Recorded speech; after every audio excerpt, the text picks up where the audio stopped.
estadísticamente, cuando vos haces algo muy, pero muy bien, estadísticamente la próxima vez no lo vas a hacer tan bien, porque una vez cada tanto te sale bien, por una cuestión aleatoria. Entonces, y después si haces algo muy, pero muy mal, la vez siguiente también es probable que no lo hagas tan mal, ¿no? Entonces siempre como que volvés un poco al promedio, pues regresión a la media, ¿no? Volvés al promedio. Entonces, con esta idea de que cuando alguien hacía algo muy bien, él lo elogiaba y volvía a hacerlo un poco peor, él se quedaba con la idea de que no había que elogiar las cosas cuando alguien hacía algo bien, ¿no? Y tenía ese sesgo de creer eso. Pero bueno, siempre lo cuenta como un caso de cómo a veces las ideas en educación no son tan intuitivas como en principio parece. Medio que intuitivamente parece que tenemos que, si alguien hace algo más mal, hay que cagarlo a pedos y listo, ¿no? Pero bueno. Bueno, arrancamos entonces con lo de hoy. Dale, cómo Eh, no. Bien, entonces comparto pantalla. Recuerden que estábamos viendo los conceptos de la neurociencia del aprendizaje más generales, que como les decía, mucho de lo que digo en esta charla tiene que ver con aprendizajes más generales, hasta en educación física, pero voy a tratar de irlo focalizando más a la matemática. Y les comentaba que voy a basar buena parte de la charla de hoy, ya que empecé ayer en este libro, Stanislas Dehaene, y que se divide en dos grandes partes, y yo organicé la charla de esa forma también. La primera parte es un poco entender qué le pasa al cerebro cuando aprendemos, y la segunda es, dado que sé lo que le pasa al cerebro cuando aprendemos, estudio cómo puedo optimizar mi aprendizaje. Entonces, en la primera parte de la charla vemos tres grandes conceptos de la neurociencia, y en la segunda los cuatro pilares del aprendizaje según Daniel Kahneman, y después voy a terminar la charla de hoy con alguna reflexión sobre hacia dónde va la educación del futuro, con las nuevas tecnologías, ChatGPT y todo ese tipo de cosas. Pero bueno, arranquemos un mini repaso de las cosas que ya dije ayer. Dije que vamos a ver tres conceptos a la hora de entender qué pasa con el cerebro cuando aprendemos. Uno es el de módulos cerebrales, el otro es de plasticidad y el otro es el de reciclaje neuronal. Y empezamos ayer por el de módulo cerebral, que hasta este llegamos porque tiene su complejidad. Vimos el ejemplo de las arañas, que no son expertas en geometría, sino que tienen un módulo cerebral arácnido para poder tejer telas de araña sin saber del todo cómo lo hacen. Y vimos entonces que los seres humanos tenemos diversos módulos cerebrales que están en nuestro cerebro por cuestiones que podríamos llamar evolutivas, porque quienes lograron desarrollar estos módulos en su cerebro, muchas veces al principio por una mutación aleatoria de su ADN, pero esos módulos se empezaron a crear, y tiene que ver con que fue una ventaja evolutiva. Quienes tenían estos módulos sobrevivían y se reproducían más que quienes no. El ejemplo que di ayer fue el del módulo visual, porque evolucionamos en praderas africanas bañadas de sol, donde quien podía ver bien tenía una enorme ventaja de sobrevivencia y reproducción.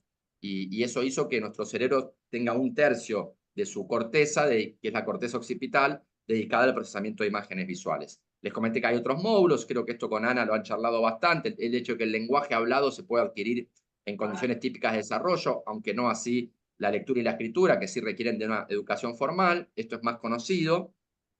Y después les comenté sobre el módulo del número, ¿no? El módulo que tiene que ver con esa idea instintiva que podemos medir a través de su comportamiento, que vemos que inclusive los animales no humanos tienen del concepto de cantidad, ¿no? Les comentaba que uno puede entrenar a un perro, o a un animal, a una rata, se han hecho experimentos con varios animales, con todos los mamíferos, y se ve que también, de alguna forma, en algunos momentos vemos que están, si se quiere, contando o estimando numerosidad, y eso lo vemos a través de su comportamiento.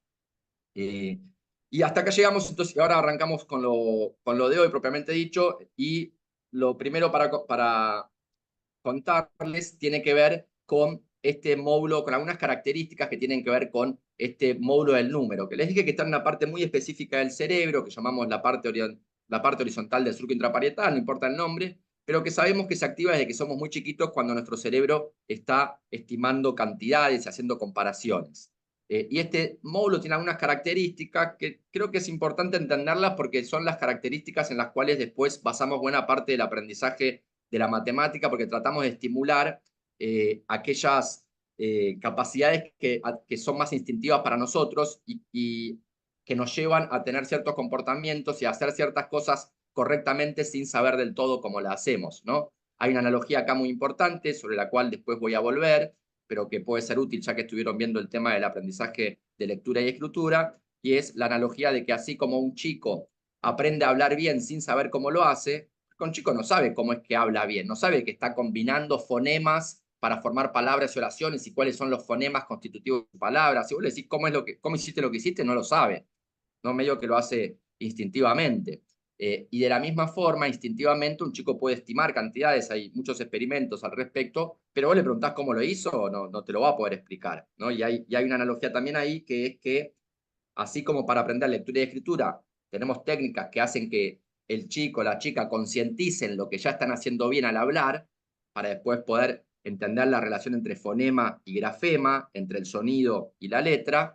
Lo que hacemos también al educar en matemática, eso intentamos, por lo menos en estas nuevas metodologías que se están investigando y desarrollando, es tratar de que el chico de alguna forma concientice algo que en principio hace bien. Por eso empezamos con pocos números, con pocas cantidades bien concretas, porque este módulo del número hace cosas bien instintivamente, pero con cuestiones concretas, no tiene el concepto abstracto de número en la cabeza un bebé, ¿no? Pero sí puede instintivamente entender cuando hay conjuntos que tienen más elementos que otros conjuntos. Por ejemplo, cuando son chiquitos, conjuntos muy pequeños, de 2, 3 elementos, pero lo entiende, ¿no? Pero no es un concepto abstracto. De hecho, el concepto abstracto de número es dificilísimo. Gente, pregúntenle a cualquier matemático, definimos número natural y va a empezar a dar vueltas. Yo me acuerdo, para mí, mi mejor profesor de matemática que tuve en la vida, que fue un placer increíble, se llamaba Mario Martínez.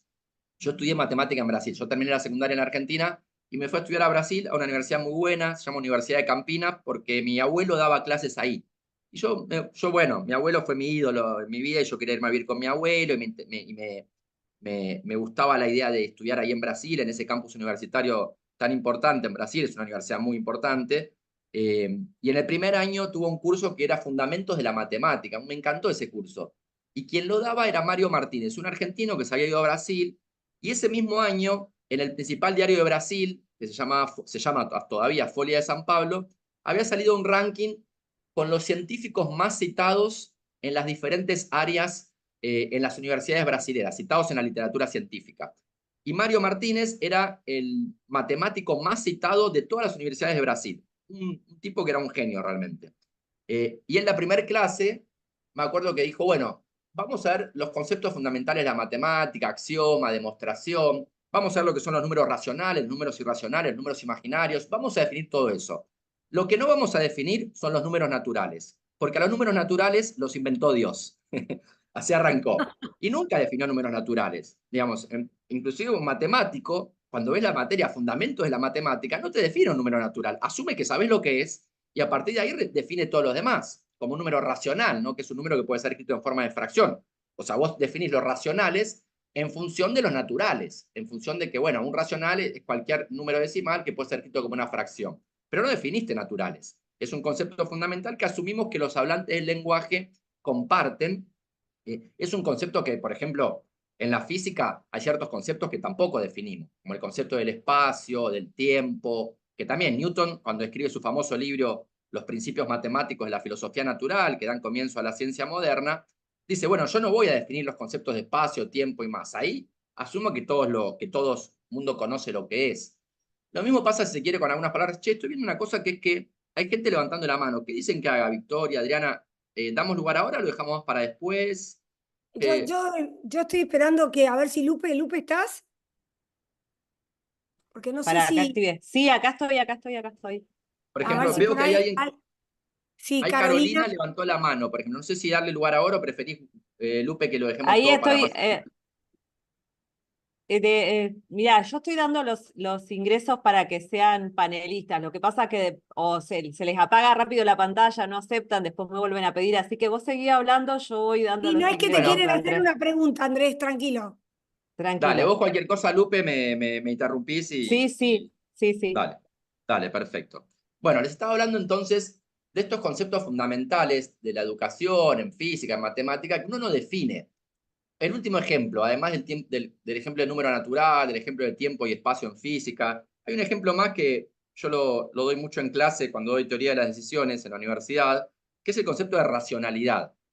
¿Qué es la racionalidad? Entonces uno puede decir, la definición de diccionario más utilizada, la racionalidad es el utilizar conocimiento para alcanzar objetivos.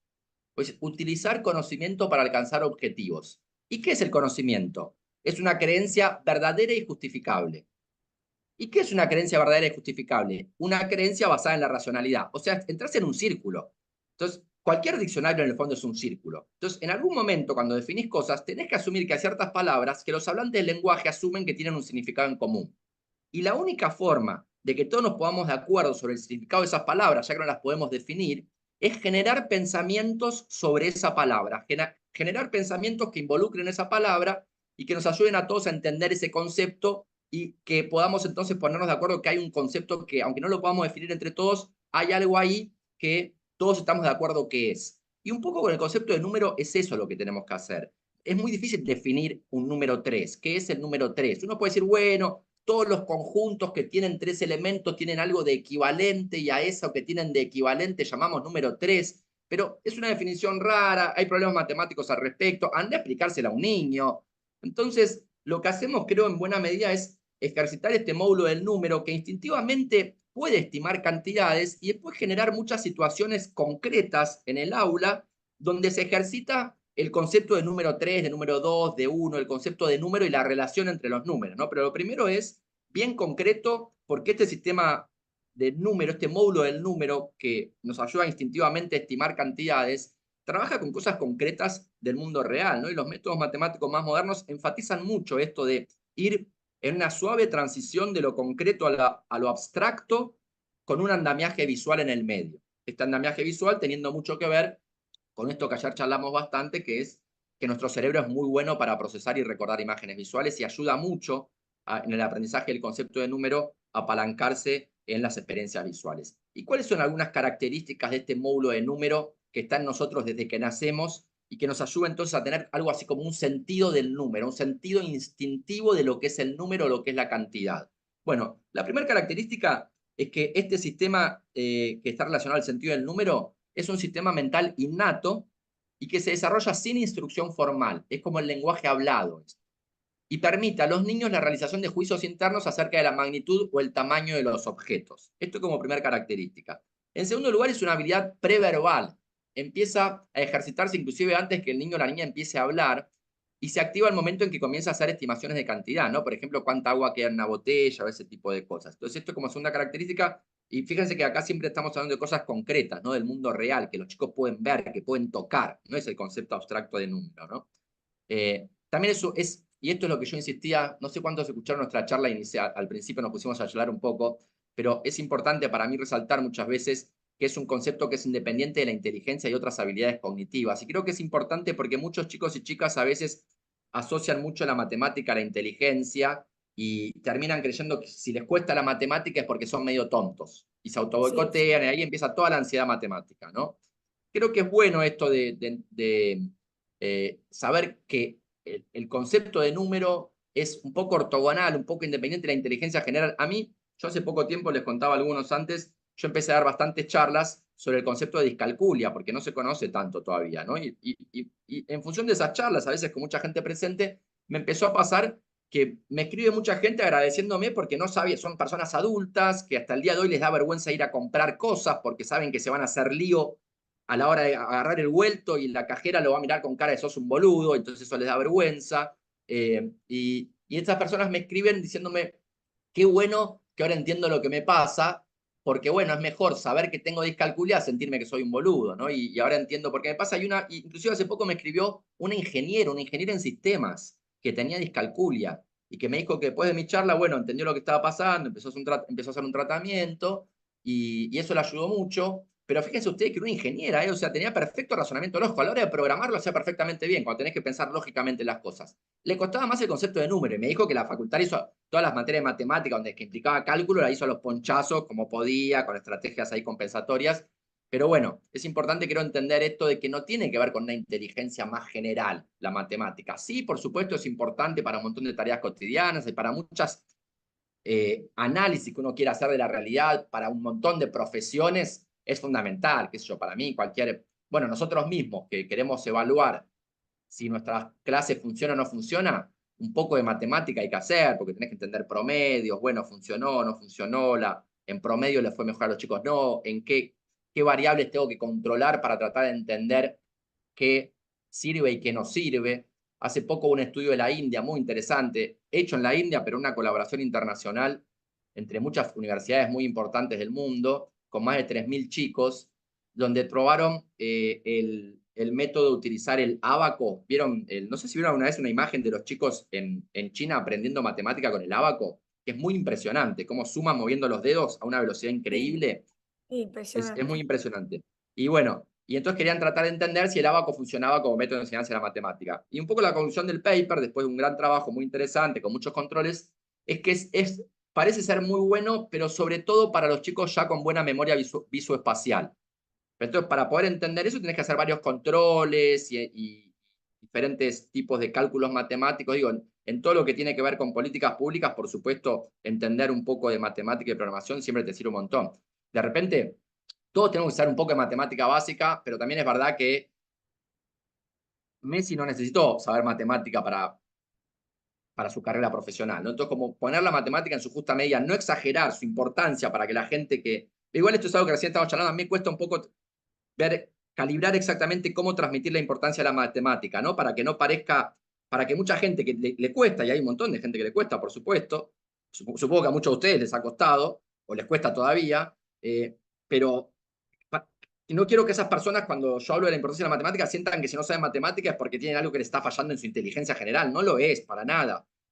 Yo tengo dislexia y a mí me costó, y por suerte, no sé si fue por mi familia o qué, nunca me sentí un boludo por tener mayores errores de ortografía del que debería tener, ¿no? Entonces, y sé que es muy importante la lectura y la escritura, y bueno, hay un balance ahí entonces en cómo transmitir esto. Pero bueno, me fui un poco por las ramas, cierro paréntesis. Creo que es importante esto de que es un módulo cerebral que es independiente de la inteligencia general de una persona y otras habilidades cognitivas, y es el módulo que sostiene la capacidad de saber si hay más o menos, grosso modo, y que se ve esta capacidad inclusive en chicos muy chicos.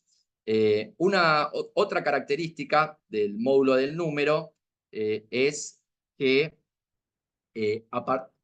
a partir de este sentido del número es que las personas comienzan a asociar un conjunto de objetos a un número, ¿no? Como esto que yo digo que es este módulo que nosotros tratamos de ejercitar para que el chico o la chica empiecen a comprender el concepto de número, de que hay muchos conjuntos de cosas que son muy diferentes entre sí, pero tienen algo en común y tiene que ver con cómo que yo en esos conjuntos de cosas puedo aparearlas una a una y no me sobra ningún elemento, ¿no? Entonces, con todos los que tienen por ejemplo, si todos los que pueden ser apareados con este conjunto, puedo decir que tienen 3 elementos y ese es el número 3, ¿no? Entonces, pero empiezo a generar, mediante actividades prácticas, trabajando con lo concreto y con lo visual, el entendimiento del concepto de número, ¿no?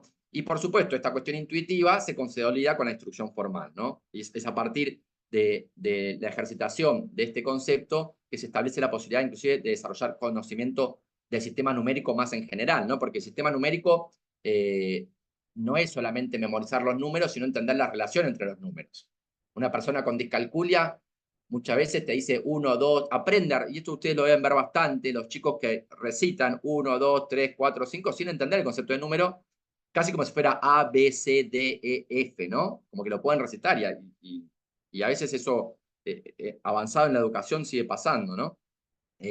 Y por último, como última característica de este sentido del número, este módulo del número, es a partir del conocimiento de este sistema numérico que se puede desarrollar con educación formal, como digo acá, es que se puede empezar a contar, ¿no?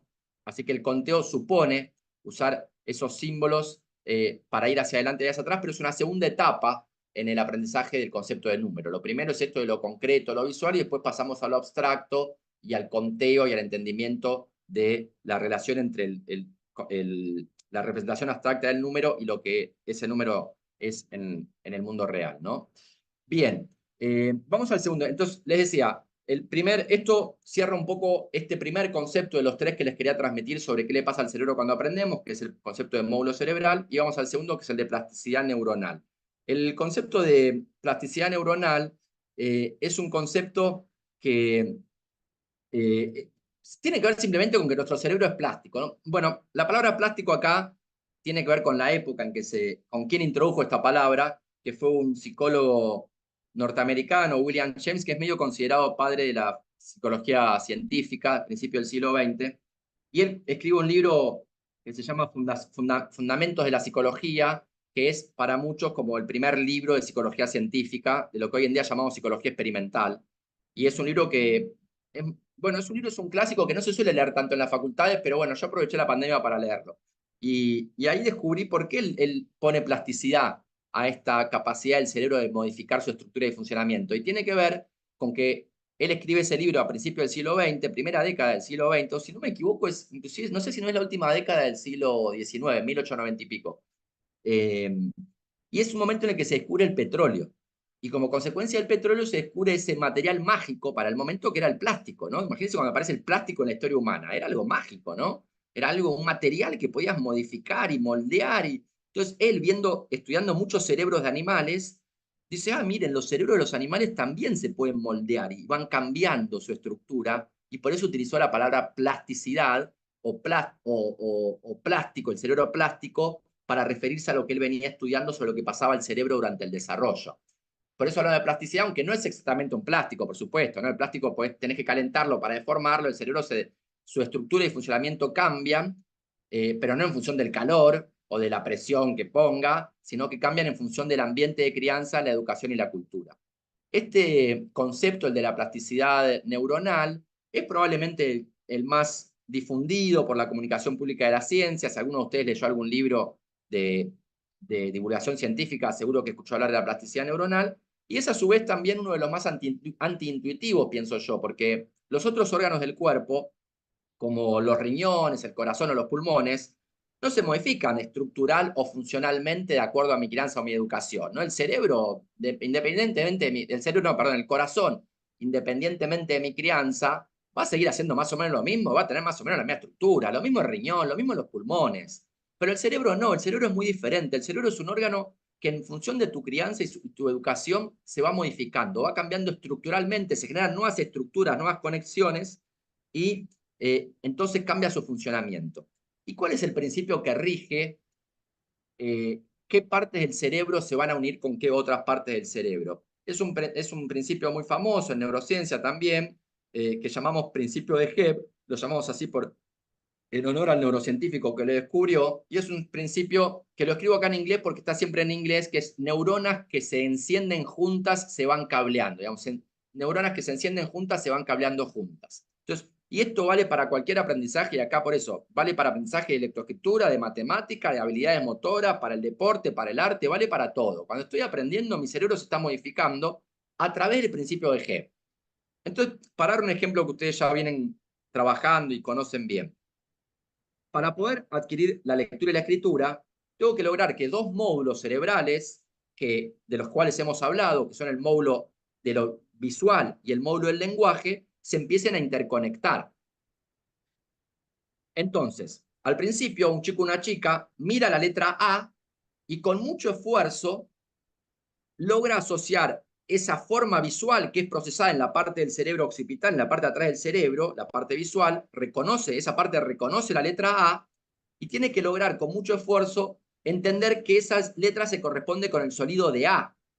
Y el sonido de A está en la parte del habla del cerebro, en la parte que llamamos lóbulo temporal, al costado del cerebro. Entonces, esas dos partes, con mucho esfuerzo, al principio hay algo que ocurre cuando nosotros hacemos esfuerzo mental, cuando nos concentramos y nos focalizamos en algo. Entre otras cosas, hoy en día se conoce muy bien los caminos fisiológicos de la construcción de estas rutas neuronales y qué tiene que pasar fisiológicamente en el cerebro para que se creen esas rutas neuronales. ¿Y qué pasa con tu cuerpo? Cuando vos estás haciendo un esfuerzo mental, por ejemplo, la parte del cerebro que se activa siempre, independientemente de si estás haciendo un esfuerzo para aprender un deporte o matemática o lengua, la parte del cerebro que se activa siempre cuando haces esfuerzo mental es la corteza prefrontal. Es la parte del cerebro que está inmediatamente detrás de la frente, adelante de todo el cerebro. Y es la parte del cerebro más característicamente humana, es la parte del cerebro asociada a las cosas más humanas, como la inhibición del impulso o la organización del pensamiento, y es también la última parte del cerebro que se desarrolla en cada uno de nosotros. De hecho, se termina de desarrollar a eso a los 25 años. En promedio, los adolescentes, de hecho, no tienen la corteza prefrontal demasiado desarrollada y por eso les cuesta inhibir impulsos. Los niños ni hablar. Ustedes los conocen muy bien. Pero pasan otras cosas en tu cuerpo cuando te concentras y te focalizás. Y estoy insistiendo un poco con esto porque cuando hablemos de los pilares del aprendizaje vamos a ver que lo de la atención, lo de focalización y concentración es fundamental en cualquier aprendizaje. ¿No? Y tiene que ver con estos procesos fisiológicos que se disparan y permiten entonces construir las rutas neuronales que dependen de que se generen ciertos procesos bioquímicos que ocurren solo cuando te concentras y te focalizás. se activa la corteza prefrontal, se dilatan las pupilas, hay muchos estudios de pupilometría, donde se ve cuando una persona empieza a hacer un esfuerzo mental, a concentrarse en algo, las pupilas se dilatan, también se paraliza el sistema motor. Vos podés caminar con alguien y charlar de cosas que te obliguen a pensar mucho. Caminar sí, pero ya trotar un poco más rápidamente ya no es. Si tenés que concentrarte en el paso, ya no podés. No podés hacer dos cosas al mismo tiempo, de hecho. Está el mito este famoso mito del multitasking, que dicen que las mujeres tienen mayor multitasking, que yo. El multitasking no existe. O sea, vos te concentrás en una cosa al mismo tiempo. Lo que puedes hacer es switchar muy rápidamente entre una y otra, y eso es otra cosa. Yo pienso, bueno, después podemos hablar sobre si las mujeres son más multitasking o no, tengo mis opiniones al respecto, pero bueno, no viene tanto al caso. Pero bueno, entonces, lo que es importante acá de este principio de Hebs es que para poder construir las rutas neuronales que son esenciales para el aprendizaje, para lograr que la plasticidad conecte módulos cerebrales que necesitamos que se conecten, necesitamos concentrarnos, y cuando nos concentramos se activa la corteza prefrontal que organiza el pensamiento, funciona como algo así como un director de orquesta que le dice a la parte occipital, la parte del cerebro que procesa imágenes visuales, activate porque tenés que reconocer qué es esta mancha, porque una letra es una mancha en una hoja, ¿no? Reconoce qué es esta mancha, corteza occipital, y le tiene que decir a la parte temporal del cerebro, que está al costado, al lado de la oreja, reconoce cuál es el sonido asociado a esa imagen visual, que es el sonido de la A, por ejemplo. Entonces, esas dos partes, después de activarse juntas muchas veces, con mucho esfuerzo, con mucha repetición, entonces, por el principio de Hebs, que es este principio que está acá, se empiezan a interconectar entre sí. Y una vez que esas dos partes ya están interconectadas, es cuando podemos automatizar esa actividad y hacerla sin esfuerzo. Es el momento en el que empezamos a leer sin esfuerzo. Yo siempre cuento que yo iba por la ruta con mi hermana. Ayer di una clase para alumnos de primer año, no, eran de tercer año de ITELA, y dije esto mismo, no estaba hablando de este principio.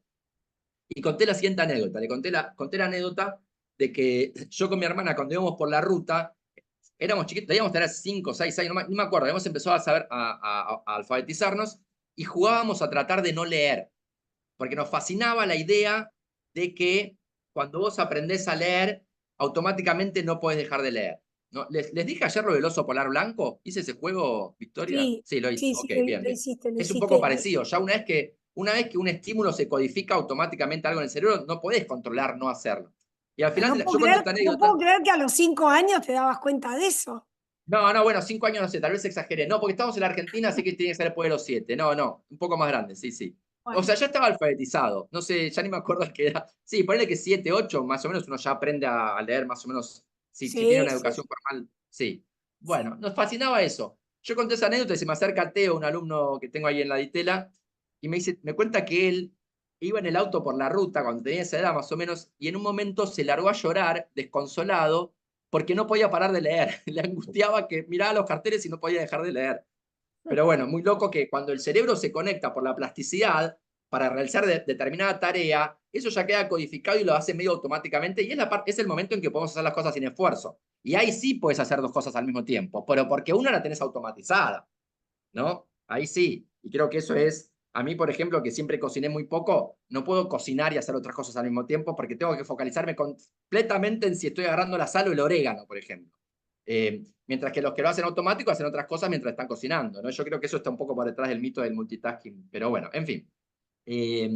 La cuestión es que el principio que determina qué parte del cerebro se conectan con cuáles, qué rutas neuronales se van a crear, es el principio de Hebs, que es el que guía la plasticidad neuronal y qué parte del cerebro se van a conectar con qué otras partes del cerebro. Y por último, el tercer concepto, entonces vimos módulos cerebrales, plasticidad neuronal, y el tercer concepto más moderno hoy en día en la neurociencia del aprendizaje es el de reciclaje neuronal, que nos dice que gracias a que esos módulos, debido a la educación y a la crianza, ahora están interconectados de una forma que no fueron conectados por la evolución, sino por la crianza y por la educación formal, esos módulos ahora, que en principio están ahí por una razón evolutiva, para llevar adelante una tarea que fue útil durante la evolución humana, ahora esos módulos se reciclan para una nueva tarea para la que en principio no estaban preparados. Y son todas las tareas relevantes, la verdad se ha dicho, en las sociedades modernas. ¿no? Como por ejemplo la lectoescritura. Entonces, de nuevo, cuando aprendemos lectura y escritura, acá está un poco lo que acabo de decir, ¿no? Gracias a la plasticidad neuronal, módulos cerebrales que no estaban conectados, como el visual y el del lenguaje, se conectan y se reciclan para una nueva función para la cual no evolucionaron en principio, ¿no? Cuando evolucionamos en las praderas africanas no existía la lectura y la escritura, o sea que no puede haber un módulo cerebral que evolucionó durante nuestra evolución para aprender a leer y escribir. Pero sí tenemos un módulo cerebral que evolucionó para procesar imágenes visuales, para ser muy buenos en eso, y tenemos un módulo cerebral que evolucionó para poder comunicarnos mediante el lenguaje hablado y aprender esa tarea de forma instintiva y mediante el desarrollo típico de cualquier individuo de la especie. Ahora bien, estas dos partes del cerebro, al interconectarse, se reciclan para una nueva tarea, que es la lectura y la escritura. Entonces, ¿qué parte del cerebro se conectan entre sí cuando nos alfabetizamos? Bueno, la parte occipital, acá no importa tanto los nombres que están en este dibujo, no sé, pero ven acá hay partes de atrás del cerebro, que son estos puntitos, por ejemplo, que están asociados al procesamiento visual, que se conectan con estas otras partes que están más al costado del cerebro, al lado de las orejas, que son las partes del lenguaje. Entonces, esas nuevas rutas neuronales que se crean entre la parte visual y la parte del lenguaje son las que permiten la lectoescritura, y son esas rutas neuronales, cuando están suficientemente consolidadas, las que permiten que leamos sin esfuerzo y sin la intervención de la corteza prefrontal, que es la parte del cerebro que tiene que ver con el esfuerzo y la atención. Lo mismo pasa con la matemática, con cualquier aprendizaje pasa esto, ¿no? Mediante el esfuerzo y el principio de Hebs se crean nuevas rutas neuronales. Con la matemática, acá les muestro un ejemplo de un artículo publicado ya hace más de 10 años atrás, que estudia mediante una técnica llamada resonancia magnética funcional el cerebro de chicos y chicas de 12 años que están haciendo cálculo mental dentro del resonador magnético funcional y ven cómo es la estructura del cerebro de esos chicos y chicas. Y lo que ven es algo que no debería sorprender a esta altura, creo, de nuestra conversación, y es que los chicos y chicas que han practicado más el cálculo mental y por lo tanto tienen mejor performance en cálculo mental, tienen mayor cantidad de rutas neuronales conectando dos partes del cerebro, que cuáles son, no sorpresivamente, el módulo del número y la corteza prefrontal, la parte adelante del cerebro que se encarga de organizar el pensamiento. No, ayer yo les conté, cuando les presenté el módulo del número, les conté, cuando aprendemos matemática cada vez más compleja, la parte del cerebro que se empieza a conectar con otras partes del cerebro es este módulo del número, ese cachito que tiene más o menos 1 centímetro de largo en el medio del cerebro, ese pedacito del cerebro se empieza a conectar mediante la plasticidad con otras partes del cerebro y en particular se crean muchas nuevas conexiones con la parte de adelante del cerebro. Acá tenemos en la parte más de atrás la corteza, el módulo del número que se conecta con la parte más de la corteza prefrontal. Y todo esfuerzo tiene que ver con esto. Estos chicos de 12 años, por supuesto, no es que nacieron con el cerebro cableado para hacer cálculo mental. Eso, como les dije ayer, e insistí bastante en eso, eso no existe. Tiene que ver con que son chicos y chicas que probablemente hicieron mucho más esfuerzo en practicar el cálculo mental y por lo tanto construyeron esas rutas neuronales sin dejar de lado el hecho de que sí, hay personas con mayor y menor dificultad, a algunos chicos les cuesta más, a unas chicas les cuesta menos, y eso no hay que negarlo, pero tampoco hay que negar la otra cara de la moneda, que es que nadie hace cosas difíciles sin mucho esfuerzo, por más facilidad que tenga, ¿no? Cualquiera de nosotros que tenga facilidad para algo, si no lo practica, es ampliamente superado por una persona con menos facilidad que lo practica mucho y que lo trabaja mucho, ¿no?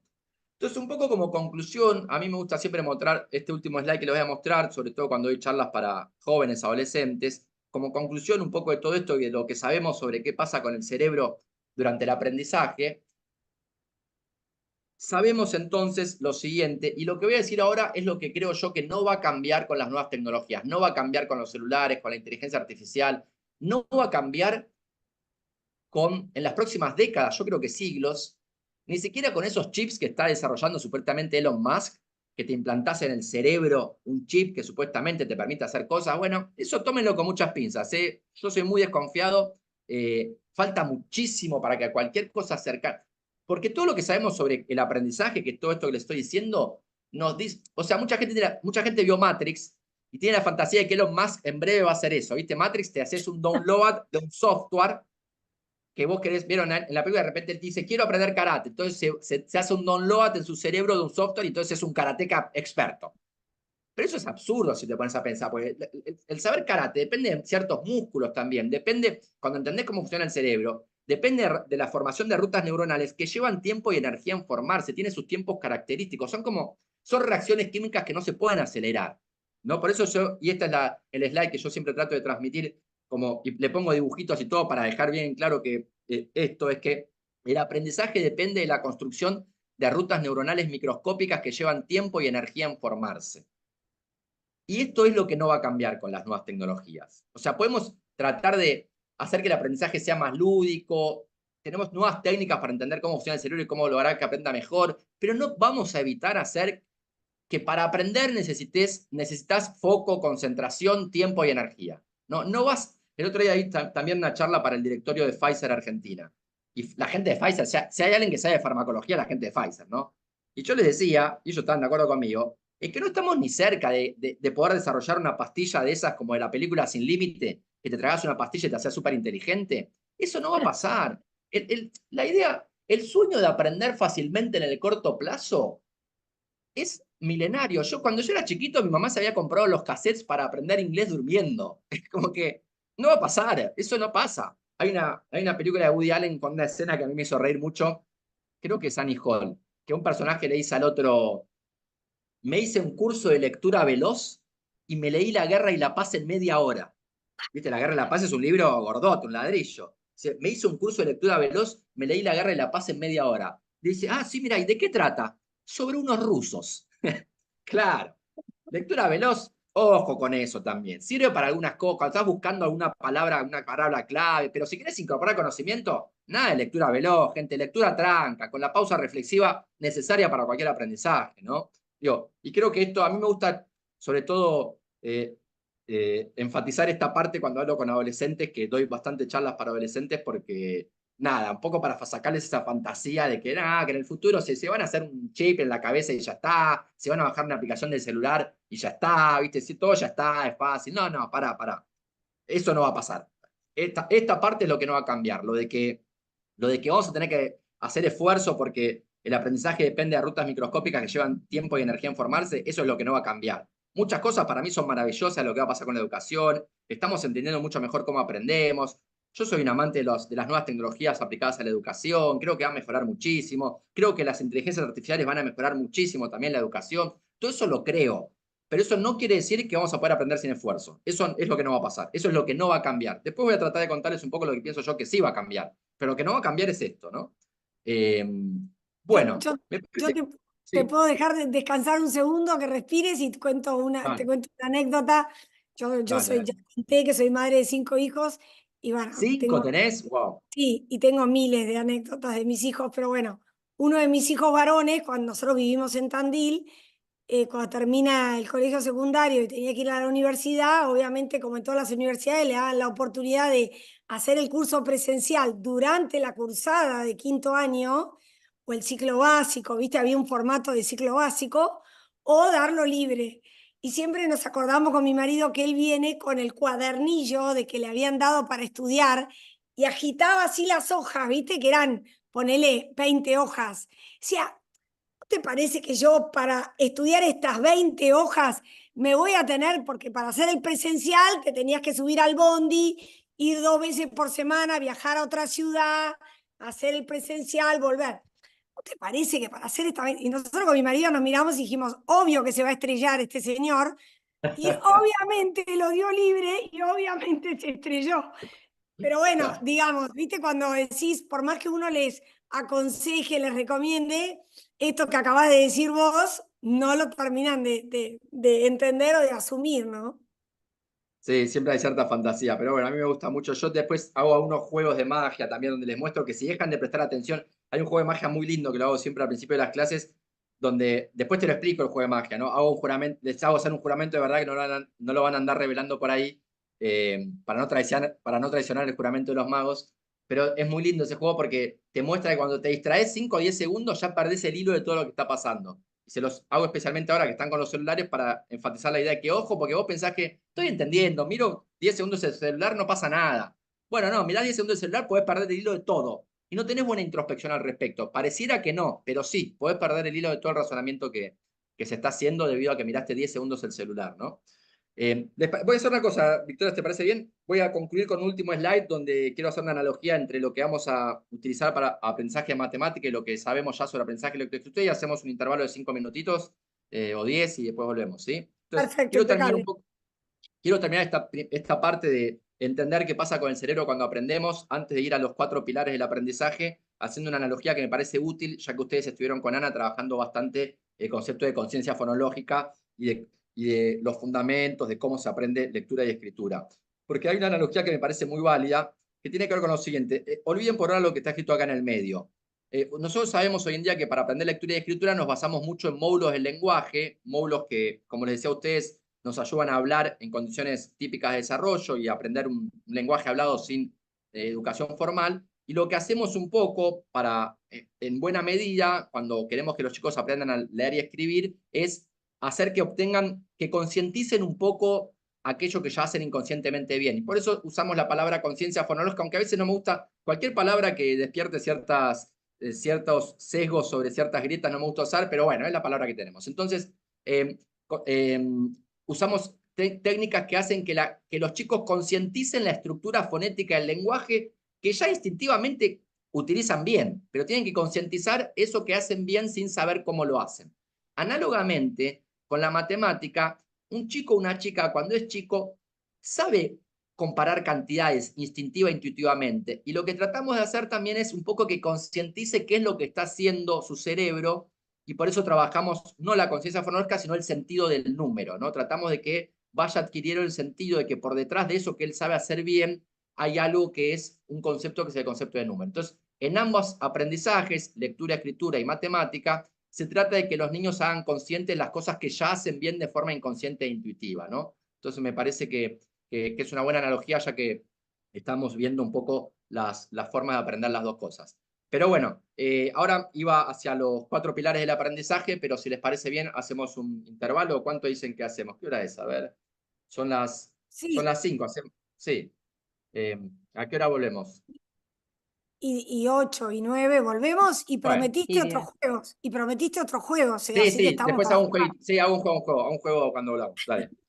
Bueno. Dale, Dale, dale, nos vamos dale. al recreo, beso. Vamos, pues.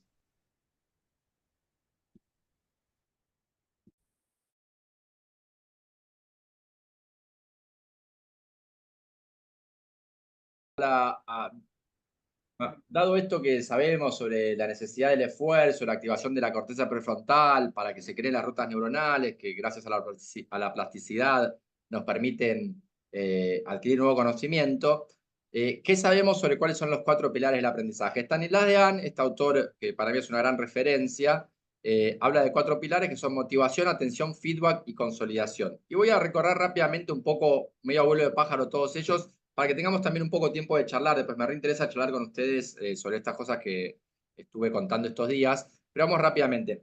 Para motivación, bueno, ustedes saben muy bien, creo que todos ustedes tienen estrategias, se han desarrollado a lo largo de los años estrategias que tengan que ver con la motivación, porque todos sabemos que una persona motivada aprende mejor y logra, sobre todo, lo que es el último punto, el último pilar del aprendizaje, que es la consolidación, ¿no? Porque la consolidación tiene que ver con mantener en el tiempo el esfuerzo, ¿no? Y esa manutención del esfuerzo durante el tiempo solo se logra con motivación, y todos sabemos que tiene que ver con lo lúdico. Yo creo que lo lúdico, ayer lo comenté, no solo en los niños, lúdicos a todas las edades, a todos nos gusta divertirnos mientras aprendemos, y yo trato de implementar clases lúdicas también en la universidad.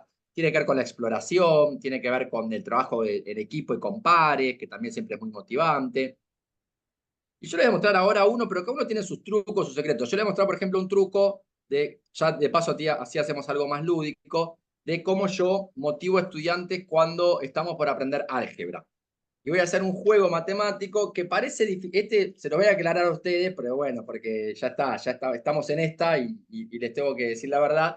Esto que voy a hacer parece re difícil, pero no es difícil. Yo se los podría enseñar con un poquito de memoria, ya lo van a poder hacer bien. Bueno, entonces voy a hacer una cosa. Acá tengo una grilla, y para hacer este juego lo que necesito es que alguien me diga un número de 2 dígitos, entre 20 y 40, digamos, para que podamos sumar entre todos.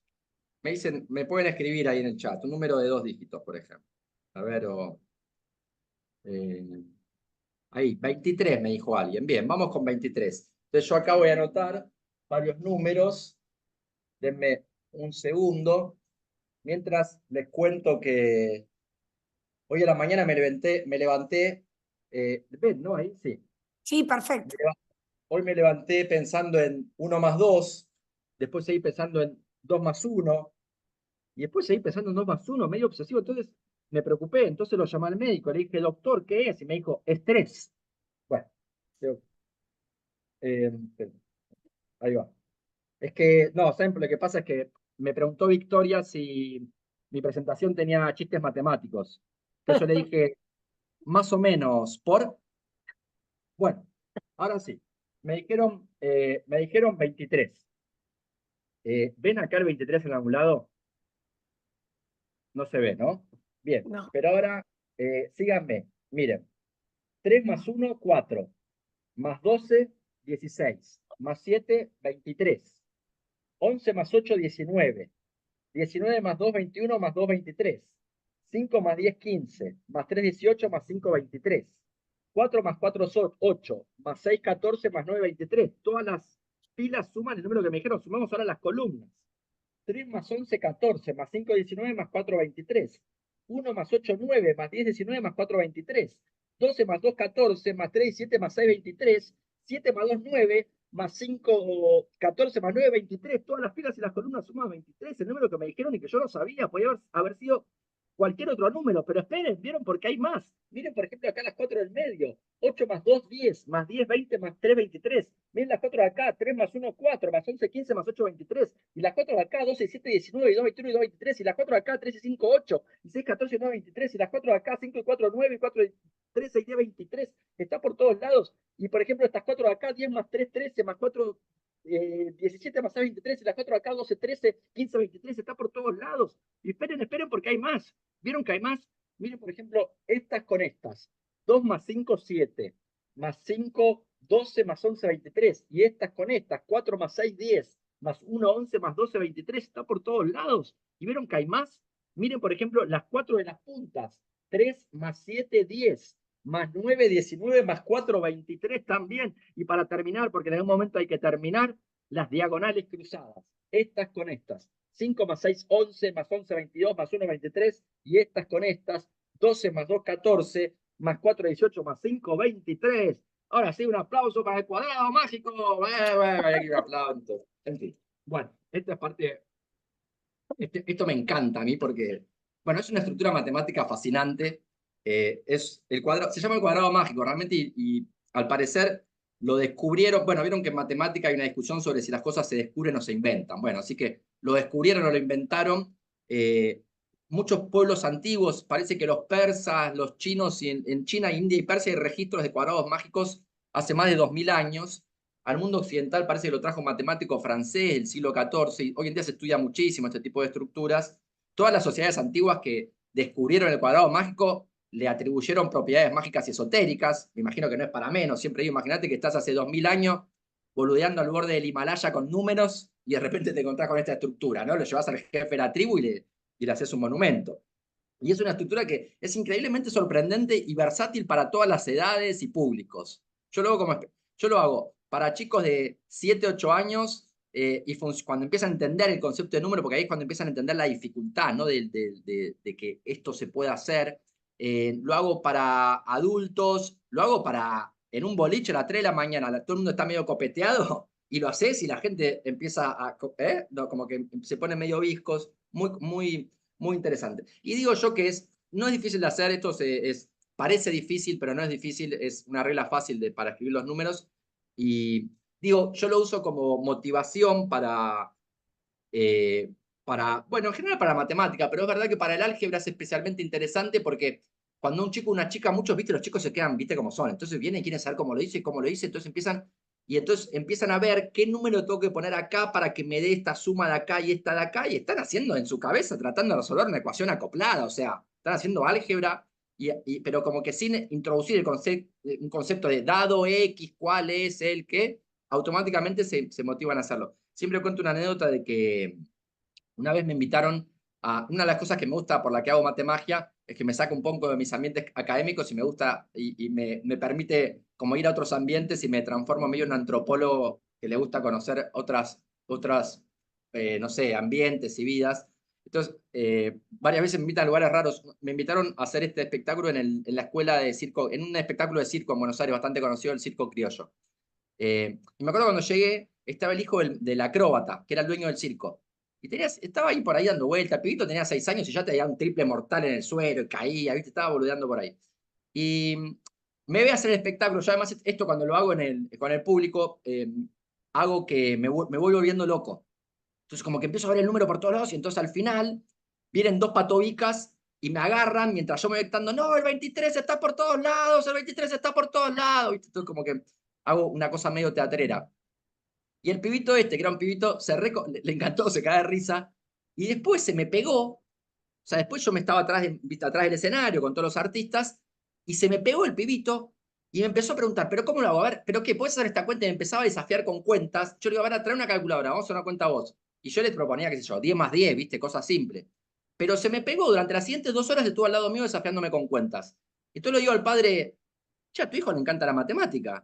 Me dice, no, jamás en su vida le gustó la matemática. Esto es porque te vio a vos y ahora quiere ver cómo hacer eso. Entonces, como que, digo, me parece un lindo ejemplo. Después cada uno va encontrando, ¿no? Yo siempre trato en cada clase, por supuesto, juez de nuevo, yo no quiero caer en la falacia, lo que yo llamo la falacia paensa de pensar que es más fácil de lo que es. Yo sé, cuando estás todos los días con los chicos es difícil estar todos los días, hacer algo súper divertido y qué sé yo. Pero bueno, yo trato en la medida de lo posible de que las clases sean lo más lúdicas. Y bueno, en la universidad es más fácil porque no estoy todos los días con los alumnos. Lo veo 2 veces por semana, un semestre, y trato en todas las clases tener algo más lúdico, algo más provocador, algo que los divierta, que rompa un poco el hielo. Y bueno, me parece que esto es un lindo ejemplo de cómo algo divertido, que genera intriga, puede generar motivación, ¿no? Un desafío, una exploración, que se trabaja mucho en estos métodos que nosotros estamos trabajando. Pero bueno, entonces, en relación a la motivación, por supuesto, todo lo que sea lúdico, exploración, trabajo en equipo sirve un montón, este tipo de juegos, ni hablar que es un montón. Y les quiero compartir un par de reflexiones más sobre el tema de la motivación, que son las siguientes. Ustedes saben que hay una distinción clásica entre motivación intrínseca y motivación extrínseca, ¿no? La intrínseca es la motivación que sentís vos, tu deseo propio, por cómo sos, por cómo te criaste, y la extrínseca está más relacionada a un premio, a un castigo, ¿no? A un estímulo externo. Y eso tiene que ver con trabajo con pares y qué sé yo. Pero a la hora de trabajar la motivación extrínseca, un concepto que la mayoría de ustedes deben conocer, que es el concepto de la zona próxima de Vygotsky, que nos dice que tenemos que trabajar con los chicos y las chicas con ejercicios tales que no sean ni demasiado fáciles para que no se aburran, ni demasiado difíciles para que no se frustren, ¿no? Y eso yo lo conocía, y cuando empezamos a desarrollar Moravec, esa aplicación que les conté que desarrollamos hace un tiempo para que la gente entrene cálculo mental, nos pusimos a investigar qué es lo que hacen los juegos que juegan los chicos en los celulares para generar tanta adicción. Y una de las cosas que descubrimos que hacen, nosotros lo implementamos en nuestro juego, pero para el bien, digámoslo así, para que aprendan a hacer cálculo mental, es que la dificultad, mi primera intuición es, bueno, necesito hacer una dificultad linealmente creciente. La dificultad va creciendo con los niveles. El juego tiene 150 niveles, Moravec, 140 niveles, no, 150 niveles. Y entonces, al principio nuestra idea era hacer que la dificultad vaya creciendo linealmente, pero después descubrimos que todos los juegos implementan otra estrategia, que es hacer una curva creciente pero zigzagueante de dificultad.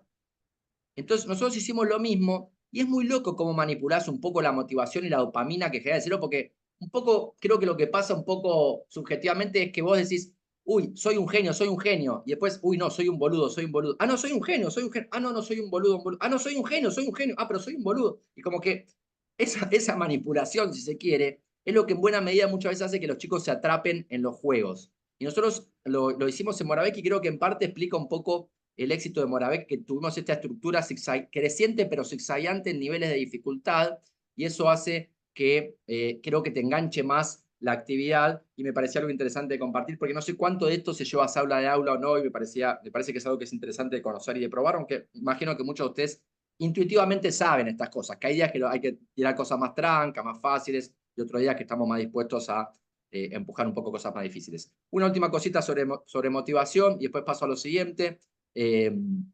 Hace poco se publicó este artículo que habla del método Pomodoro. El método Pomodoro, muchos de ustedes lo conocen, ese método antiguo que mi abuela usaba, que te pone Pomodoro porque es un método desarrollado en Italia que te pones eso que es como un reloj con forma de tomate para el horno, para hacer que pasaron 20 minutos, 40 minutos. Y bueno, y son como sprints o iteraciones de 40 minutos con descanso de 10 minutos. Entonces, este es un artículo que dividió a los chicos en dos grupos. Estos eran chicos universitarios, pero en dos grupos. Y unos hicieron el método Pomodoro con sprint de 40 minutos con descanso de 10. Un poco como hicimos nosotros recién, que hicimos, nosotros lo hicimos un poco más larga, pero a mí no me gusta más de una hora, hablar mucho, con mucha información. Yo creo que es necesario meter 10, 15 minutos sin lugar a dudas de intervalo, y yo creo que esto vale medio para todas las edades para poder mantener la motivación. Bueno, segundo pilar del aprendizaje. Primero, motivación. Segundo, la atención. La atención, por supuesto, ya les comenté un poco lo de que es fundamental la atención, porque serie de procesos bioquímicos que permiten la formación de las rutas neuronales que son el correlato neuronal del aprendizaje. Entonces tu corteza prefrontal se activa, tus pupilas se dilatan y empiezan a ocurrir una serie de cosas que es lo que te permiten aprender.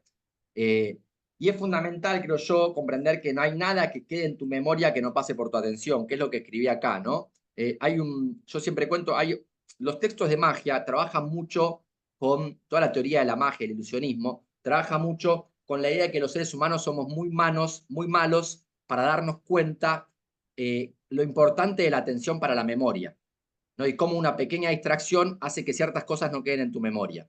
Y eso es medio omnipresente en la magia desde los primeros libros de magia hace 2000 años. Y un ejemplo muy clásico de eso, que antes nos pasaba más porque escribíamos más con lápiz, pero antes se escribía mucho. Fíjense si no les pasó esta típica cosa que a veces suele pasar. Estás escribiendo con un lápiz, con una virome, y de repente suena el teléfono y dejás la virome y atendés el teléfono. Charlas y cuando cortás el teléfono decís, ¿dónde dejé la virome? Y no te acordás dónde dejaste la virome, estás minutos buscando dónde dejaste la virome.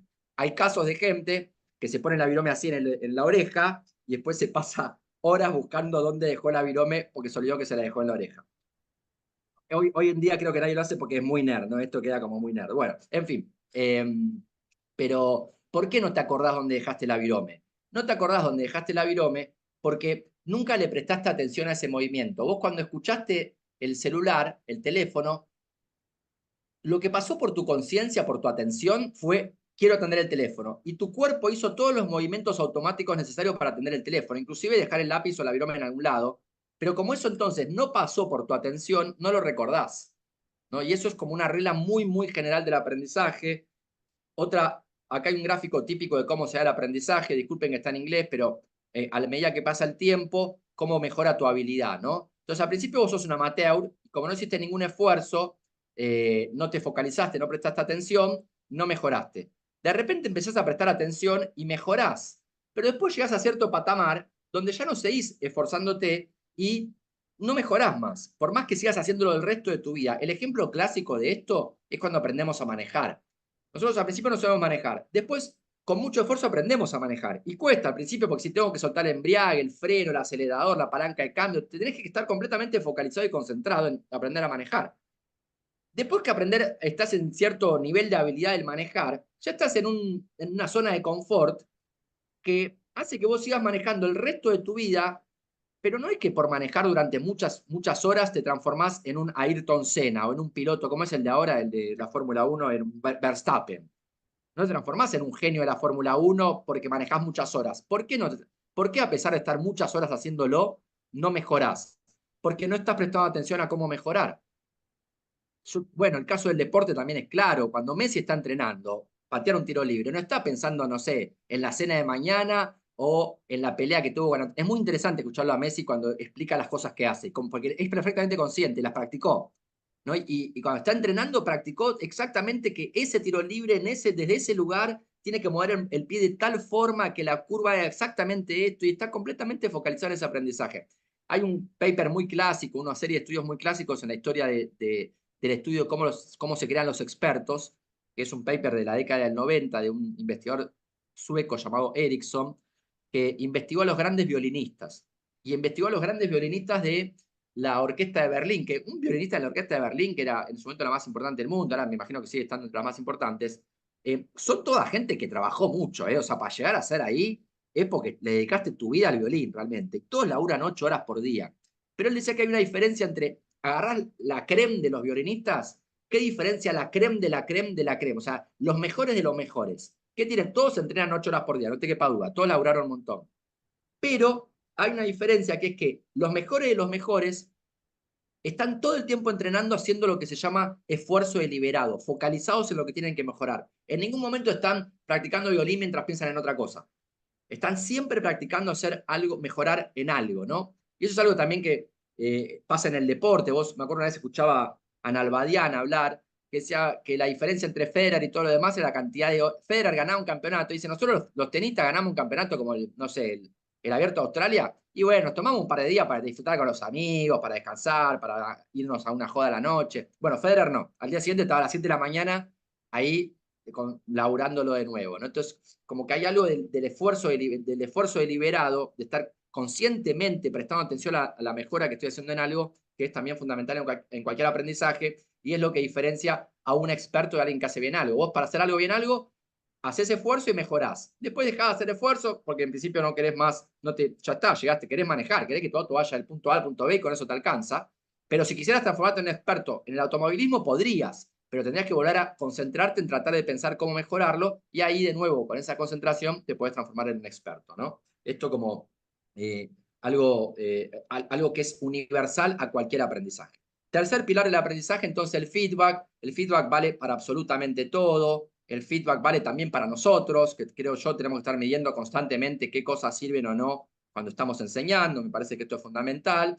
Y a mí acá, rápidamente, a ver, ¿cuál es el error más común que varios estudios muestran que hacen los estudiantes universitarios cuando están estudiando? Vos le decís al estudiante, mira, toma, tenés que aprenderte estos 3 párrafos. Mañana te hago un examen sobre estos 3 párrafos. Entonces el tipo lo agarra, lo lee una vez y dice, no entiendo, lo voy a leer de nuevo. Lo lee una segunda vez y dice, creo que estoy entendiendo. Lo lee una tercera vez y dice, creo que entendí, lo voy a leer una vez más para estar seguro que entendí. Lo lee una cuarta vez y lo entendió. Dice, bueno, listo, ya estudié. ¿Estudió? No, no estudió. ¿Qué faltó? Faltó la evocación. Es la evocación cuando realmente aprendes. Cuando tratás de examinarte a vos mismo para ver si aprendiste o no. Por eso es bueno estudiar en grupo también, en equipo, porque se toman unos a los otros. ¿No? Y ese momento de la evocación de decir, a ver, tomame a ver si aprendí, es el momento en que es el momento de mayor esfuerzo, por eso nos lo salteamos, porque nos da un poco de fiaca, pero es cuando realmente se consolida el aprendizaje. Y es cuando realmente te das cuenta si aprendiste o no. Cuando tenés el feedback de que aprendiste o no. ¿No? Por eso es bueno también para aprender a enseñar. Porque cuando estás enseñando, de alguna forma estás viendo si realmente entendiste lo que tenías que entender, ¿no? Porque si no lo entendiste, no puedes ni siquiera transmitir. Y bueno, esto entonces, el feedback en ese sentido es fundamental. A mí me gusta siempre, voy a hacer una pequeña... Y acá no se trata de hacer grandes esfuerzos, se trata de mantener el esfuerzo en el tiempo. Me gusta mucho una frase de un tango que es... Ay, perdón, ¿dónde estoy? No, perdón, me confundí, perdón, estaba en feedback. Acá hay algunos consejos que suelen dar, los paso rápidamente, después los podemos charlar un poco. Creo que muchos de ustedes conocen esto. El primero lo he charlado, lo comenté un poco al principio, lo de que sabemos hoy en día que la cuestión es elogiar el esfuerzo, no el resultado, que hay que construir una mentalidad de crecimiento, donde el chico no tenga miedo de equivocarse. A mí me gusta mucho una forma de dar feedback, no sé cómo se implementa esto tanto en niños, en adultos lo hago mucho en mi equipo de trabajo, que cuando tengo que hacer una crítica, primero le digo lo que valoro, después lo que me pregunto y después lo que sugiero, porque Sí. siempre hay algo para valorar. Vos cuando haces una crítica también tienes que ser humilde, saber que capaz que tu crítica está mal, qué sé yo. Entonces yo te digo, yo valoro esto, pero también me pregunto esto otro y sugiero que tal vez esto puede funcionar, ¿no? Entonces me parece también una buena forma de hacer críticas y para mí es un buen momento también en el feedback para aprovechar y trabajar lo que van a ver que está muy presente también en todos estos métodos modernos de aprendizaje, que es la metacognición, ¿no? El entender, el evaluarte a vos mismo y entender cuáles fueron los procesos que te llevaron al error o al acierto, ¿no? Entonces, en el momento del feedback también es un buen momento para el trabajo de la metacognición. Y por último, la consolidación. El hecho de mantener el esfuerzo durante el tiempo, que es fundamental también para cualquier aprendizaje. A mí siempre me gusta hacer la siguiente cuenta porque me gusta enfatizar que lo importante no es tanto el esfuerzo muy intenso, sino mantenerlo durante el tiempo. Hay muchos estudios de esto que de repente si vas a estudiar 8 horas, te conviene más distribuirla en 4 días de 2 horas, por ejemplo, que en un solo día de 8 horas. Entonces, esto se conoce muy bien. A mí me gusta mucho una frase de un tango, que es el fui constante más que valiente, y siempre le hago esta cuenta a mis estudiantes para que vean la diferencia, cómo a veces uno no se da cuenta cómo la constancia en el tiempo puede transformar y producir resultados profundamente transformadores y que instintivamente no nos parece que fuera así. Entonces, supongamos que yo quiero aprender algo y para eso le voy a dedicar media hora por día. Supongamos que yo quiero transformar en una persona que lee bastante. ¿Cuánto tengo que leer para ser una persona que lee bastante? Yo le digo, miren, porque muchos me dicen, che, vos lees bastante, porque yo cito libros, la verdad que leo bastante, sí me gusta leer. Yo leo mucho más que media hora por día. Pero uno podría ser una persona que lee mucho leyendo media hora por día, porque miren esta cuenta, síganme. Digo, si leo media hora por día, 6 días a la semana, digamos que los domingos no leo, ¿cuánto leo en un año? Entonces, síganme en la cuenta. A una tasa de una página cada minuto y medio, son 20 páginas por día. Una página cada minuto y medio no es lectura veloz, que ya saben a esta altura que no me gusta. Es lectura tranca, con la pausa. Por cierto, hablo de la lectura porque yo pienso, creo que hay mucha evidencia también de que la lectura para el aprendizaje y para mantener el cerebro en forma en la vida adulta es mucho mejor que la televisión, por ejemplo. Salvo que, porque también los videos de aprendizaje sirven, pero en la medida en que si tu mente se fue para otro lado, tenés que volver atrás, paralizar y volver, porque la lectura lo que tiene es que vos haces esas pausas reflexivas. A veces te pasa que si, che, hace 3 páginas que no sé lo que estoy leyendo, mi mente se fue a cualquier lado. Y eso te pasa y volvés 3 páginas, ¿no? Pero en general, la lectura te permite algo que Netflix no te permite, que no lo haces en general, porque lo ves con otra gente, inclusive, que es la pausa reflexiva. Y esa pausa reflexiva es un momento fundamental del aprendizaje durante la lectura.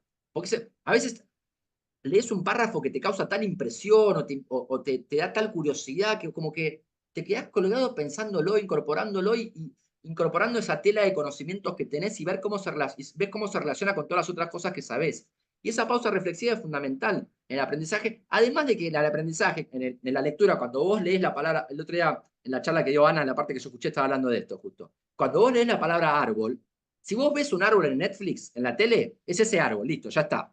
Si vos lees la palabra árbol, hay muchas partes del cerebro que se activan, porque se activa toda la simbología de los árboles que eventualmente conozcas, todas las palabras sinónimos de árboles en otros idiomas, inclusive que puedas llegar a conocer. Entonces, digo, un poco, yo doy este ejemplo de la lectura porque incentivo un poco la lectura, pero lo que estoy diciendo vale para cualquier aprendizaje, es dedicarle media hora por día, no más que eso, y esa puede ser una diferencia radical entre ser un experto y no serlo. En la lectura es un caso. Entonces, si leo media hora por día, 6 días por semana. Si leo una tasa normal, son 20 páginas por día. 20 páginas por día, 300 días al año, son 6.000 páginas por año. 6.000 páginas son 10 libros como La Guerra y la Paz, en un año. Entonces, fíjense ustedes cómo una persona de no leer nada por leer media hora por día se transforma en una persona que es súper lectora, que está entre el 1% de personas que más leen en este país, ¿no? Entonces, pero esto vale para lectura y para cualquier aprendizaje y me gusta hacer este cálculo para enfatizar la idea de que no es la valentía, sino la constancia lo que hace a la expertise y hace al aprendizaje, ¿no?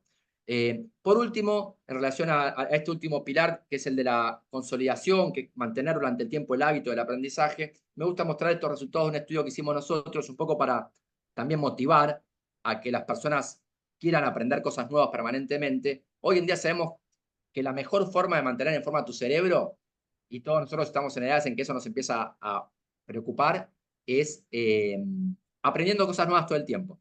No hay otra forma, es esa, es incorporar conocimiento nuevo todo el tiempo, aprender cosas nuevas todo el tiempo, y es a través del aprendizaje consolidado durante el tiempo que logramos que ese aprendizaje después, cuando llega eventualmente la declinación conectiva que inevitablemente llega a lo largo de la vida, sea mucho menor de la que podría ser, porque esos conocimientos están mucho más consolidados, inclusive a nivel físico y neuronal. Y acá hay un pequeño gráfico, esto es un test que hicimos nosotros hace ya unos 5 o 6 años, donde más de 20.000 personas a través de Internet hicieron varios test cognitivos relacionados a la matemática. Y acá vemos cómo eran 23 preguntas y veíamos cuántas correctas respondían en función de la edad de las personas. Acá en azul, con las barras de error, está el promedio de cómo respondieron la gente. Esta curva con esta forma así es una curva típica de desarrollo y envejecimiento en seres humanos, en eso que llamamos inteligencia fluida, no la inteligencia cristalizada, que es otra cosa, pero en cosas de inteligencia fluida, que tiene que ver, por ejemplo, con rotación mental, con cálculo mental, ese tipo de cosas. Esto es una típica curva de desarrollo y envejecimiento. Primero hay una mejora muy rápida desde los 10 hasta aproximadamente los 30 años, y después hay en promedio declina la curva levemente cuando transformamos nuestra vida adulta. Pero hay algo interesante acá, que es que separás los grupos, las personas por sus niveles educativos. Las personas de menor nivel educativo son esta curva de acá, y las de mayor nivel educativo son las de acá. Fíjense ustedes que el desempeño de una persona, y acá ojo, porque no es que hay que tener ni posgrado para esto. Yo creo que el nivel educativo es simplemente un proxy, una variable que nos indica cuánto esfuerzo mental hace una persona en el día a día. Yo a veces cuando me entrevistan los periodistas les digo, no es que tengas que tener un posgrado. Vos como periodista, si estás aprendiendo cosas todo el tiempo nuevas, estás haciendo esfuerzo mental y esto te va a pasar a vos también, que es que en promedio las personas que aprenden cosas nuevas permanentemente tienen acá, por ejemplo, a los 80 años, unas capacidades cognitivas que son prácticamente las mismas que una persona de menor nivel educativo con menos esfuerzo mental en su pico de performance a la mejor edad, ¿no? Algo que todos un poco hemos visto, por supuesto acá, excluyendo enfermedades neurodegenerativas y eso, que es otra historia, ¿no? Acá estoy hablando de personas con desarrollo típico y que en algún momento sí, esto, o sea, la buena noticia es esta, bueno, con esfuerzo logramos mantener nuestras condiciones bastante intactas. 100% intactas, no, gente, bueno, eso lamento si soy un pájaro de mal agüero, pero sí, con la edad, en promedio, la condición un poco se deteriora. Pero bueno, no puedo atrasarla mucho. Y la buena noticia también es que si estudias bastante, el pico de performance atrasa bastante. Miren acá, el pico de performance está casi a los 40 años. Recién después de los 40 empieza. Mientras que si estudias menos, ya a partir de los 25 empieza a decaer tu pico de performance cognitivo, ¿no? Bueno, para cerrar, porque así tenemos unos minutitos para charlar, quiero cerrar con una mínima reflexión sobre cómo va a cambiar el aprendizaje en los próximos años. Vieron que está eso que se dice hace muchos años, a mí me lo contó mi abuelo, me acuerdo, este abuelo con el que me fui a vivir a Campinas, que algo que creo que es verdad, que es esto que en chino, en mandarín, el ideograma para la palabra crisis se compone de dos como subideogramas que significan peligro y oportunidad, ¿no? Entonces yo creo, como ya les dije, en mi humilde opinión, en la Argentina hay una crisis educativa, pero creo que eso representa un peligro y una oportunidad también, en ese sentido. Y entonces creo que, en primer lugar, lo que va a pasar es que se van a amplificar con las nuevas tecnologías, acá ya estoy hablando de ChatGPT, celulares, tablets, se van a seguir amplificando las diferencias entre quienes logran y quienes no logran construir los 4 pilares del aprendizaje, ¿no? Motivación, atención fija, consolidación. ¿Por qué digo esto? Porque es un arma de doble filo la tecnología, ¿no? A mí me gusta mostrar siempre este video. Esto es un video real, no es fake. Se lo muestro a mis alumnos porque esto es un mono en Instagram. Y el mono maneja perfectamente Instagram. Es un fenómeno. Va, mira, ve cosas de mono, ve si le gusta, si no le gusta, vuelve. Y lo que tenemos, ¿se acuerdan cuando nosotros éramos chicos que nosotros a la televisión le decíamos la caja boba? ¿Y por qué le decíamos la caja boba? Bueno, porque nos habíamos dado cuenta que los chicos estaban muchas horas frente a la tele y bueno, aprendían menos. Y acá tenemos la caja boba en el bolsillo todo el tiempo. Y yo le muestro este video a mis alumnos porque digo, miren, cuando están todo el día en TikTok o en Instagram, no tengo nada en contra de las redes sociales, yo tengo Instagram y uso Instagram. Pero ojo con cuánto lo usás, porque estás haciendo algo que un mono puede hacer. No estás ejercitando tu humanidad cuando estás en Instagram, ¿no? Y fíjense que el mono mira cosas de mono, ¿qué va a mirar? Es un mono, ¿no? Pero bueno, está ahí mirando. Mirá, entonces, este es el gran peligro, que estamos haciendo horas y horas por día haciendo cosas que un mono puede hacer. No es lo ideal si queremos desarrollarnos como seres humanos y llegar a la esplendor como tal, digámoslo así. Bueno, entonces este es el gran peligro, está dentro de la crisis. Pero hay una gran oportunidad, una gigantesca oportunidad, que tiene que ver con los cursos online, sincrónicos, asincrónicos, con GPT y otros grandes modelos de lenguaje, los Large Language Models, con las apps de aprendizajes, con estos tipos de investigaciones que yo les conté que hacíamos con Mora y con Moravec, sobre cómo aprendemos. O sea, todo esto yo creo que va a transformar radicalmente la educación. Ojalá, como decía yo, podamos en breve también desarrollar diferentes aplicaciones que ayuden a los chicos a aprender mejor. Y estoy seguro que sí, que yo no estoy, no es que una vez Infobae me hizo una nota sobre Moravec y yo, entre muchas, vieron que yo hablo mucho, entonces una de las cosas que dije es que el celular es la moderna caja boba. Entonces, el titular de la nota fue Andrés Riesni, el celular es la moderna caja boba. Entonces parecía que yo era un anticelulares, pero no es que, no, yo lo dije en un contexto donde estaba diciendo que podía ser una caja boba, pero soy un fanático también de las nuevas tecnologías aplicadas a la educación y me parece que están buenísimas, que van a ayudar a individualizar el aprendizaje, a hacerlo mucho más divertido, un montón de cosas. Entonces hay una enorme oportunidad también y creo que tenemos una oportunidad enorme de revertir rápidamente la crisis en la que estamos. O sea, creo que las tecnologías también nos van a ayudar a poder salir de esta crisis y que los chicos y las chicas puedan aprender mucho más rápidamente de lo que lo harían sin estas nuevas tecnologías. Pero bueno, quiero cerrar un poco por acá porque ya nos quedan pocos minutos y nada, y así dejamos un poco de tiempo para la charla, ¿sí? Y bueno, gracias por escucharme y de nuevo, para mí es un placer enorme poder estar con ustedes y participar de esto que están haciendo, que me parece buenísimo. Buenísimo, Andrés, gracias. La verdad Bueno, que gracias. siempre es un lujo escucharte y que nos lleves por este viaje. Así que bueno, abramos a preguntas, comentarios, los que quieren por la caja de preguntas, los que quieren abrir el micrófono, por el chat, por donde quieran. Ahí, Vanessa, dale, Vanessa, metele nomás, abrí nomás. Bueno, muchas gracias. Bueno, buenas tardes. La verdad que es súper interesante la charla de ayer y la charla de hoy. Me quedo pensando como en varias cuestiones en relación a la enseñanza de la matemática, sobre todo en la escuela primaria, porque estoy en un instituto de formación docente en la que formamos tanto profes de primaria como profes de secundaria en matemática. Y me parece súper interesante saber cómo de alguna manera funciona el cerebro, ¿no? Como para poder empezar a entender también después qué es lo que planteamos desde la enseñanza y sobre todo desde comprender los estilos de aprendizaje de nuestros y nuestras estudiantes. Ayer, mientras te escuchaba, me quedaba pensando, ¿no? Cuando nombrabas el cálculo mental, nosotros desde la enseñanza de matemática entendemos que el cálculo mental no es un cálculo algorítmico, por más que uno lo haga en la mente, o que siga una serie de procedimientos que uno ya tiene mecanizados, sino que el cálculo mental, que por lo menos intentamos transmitir, o que nuestros estudiantes logren hacer en la escuela, tanto primaria como secundaria, es el cálculo pensado. Es decir, establecer diferentes estrategias de cálculo para que ellos puedan llegar a un determinado resultado. Entonces me quedo pensando, ¿no? Me surgen estas preguntas en relación a esta idea de la atención, la práctica permanente y constante, la organización para generar esta práctica y esta atención. ¿Cuál es la sugerencia entonces para la enseñanza, por ejemplo, de las tablas? No sé qué fue lo que hablamos ayer.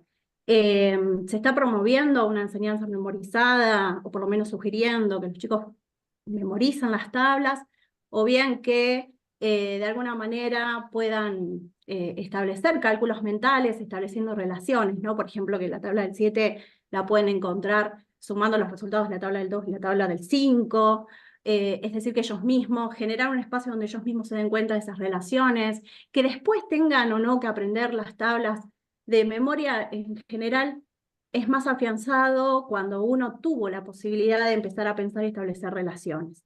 Entonces me quedo con eso pensando, ¿no? Desde el diseño curricular jurisdiccional, que establece también una posición constructivista frente al aprendizaje, cómo ponemos en diálogo estas ideas, digamos, para que enriquezcan, ¿no? La construcción del aprendizaje y sobre todo también lo social, que influye de manera protagónica, ¿no? En nuestros aprendizajes en los aprendizajes de nuestros y nuestras estudiantes.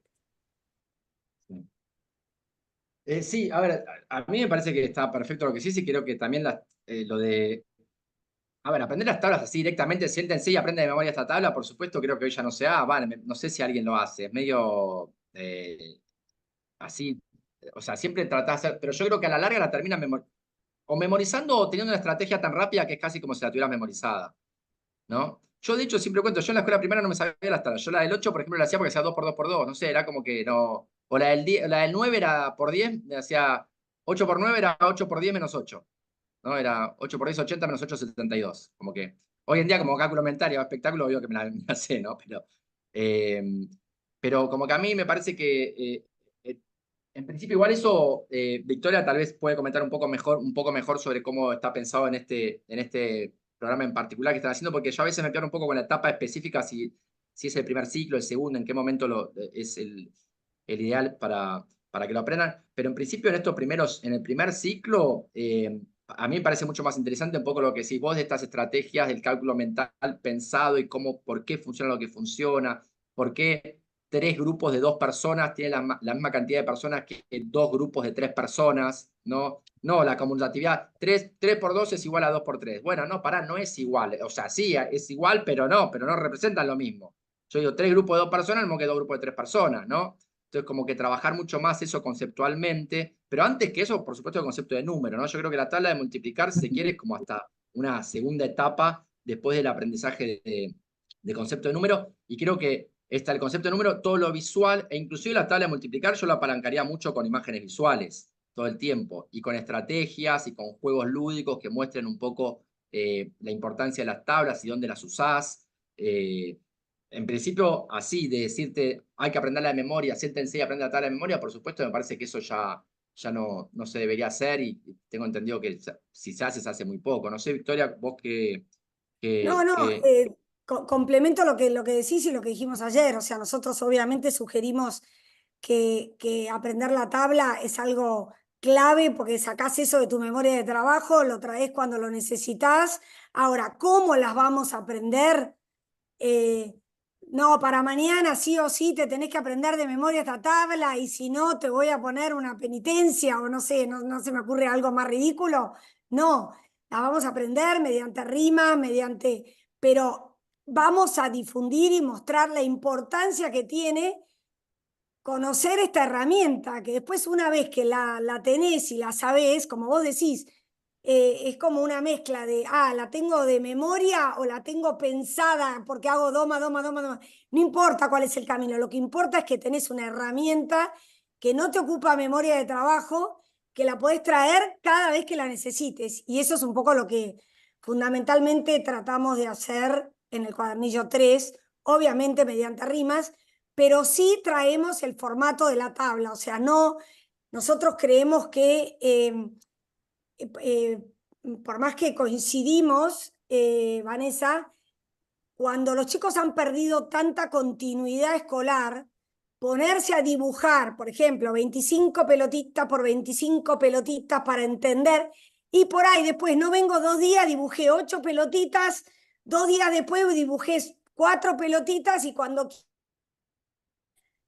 volvió a pasar algo. Entonces, como que un poco el objetivo en esta primera etapa es como acortar algunos de estos procedimientos para que los chicos se lleven herramientas consistentes, ¿no? Y lo mismo los docentes, por supuesto. No sé si te respondí.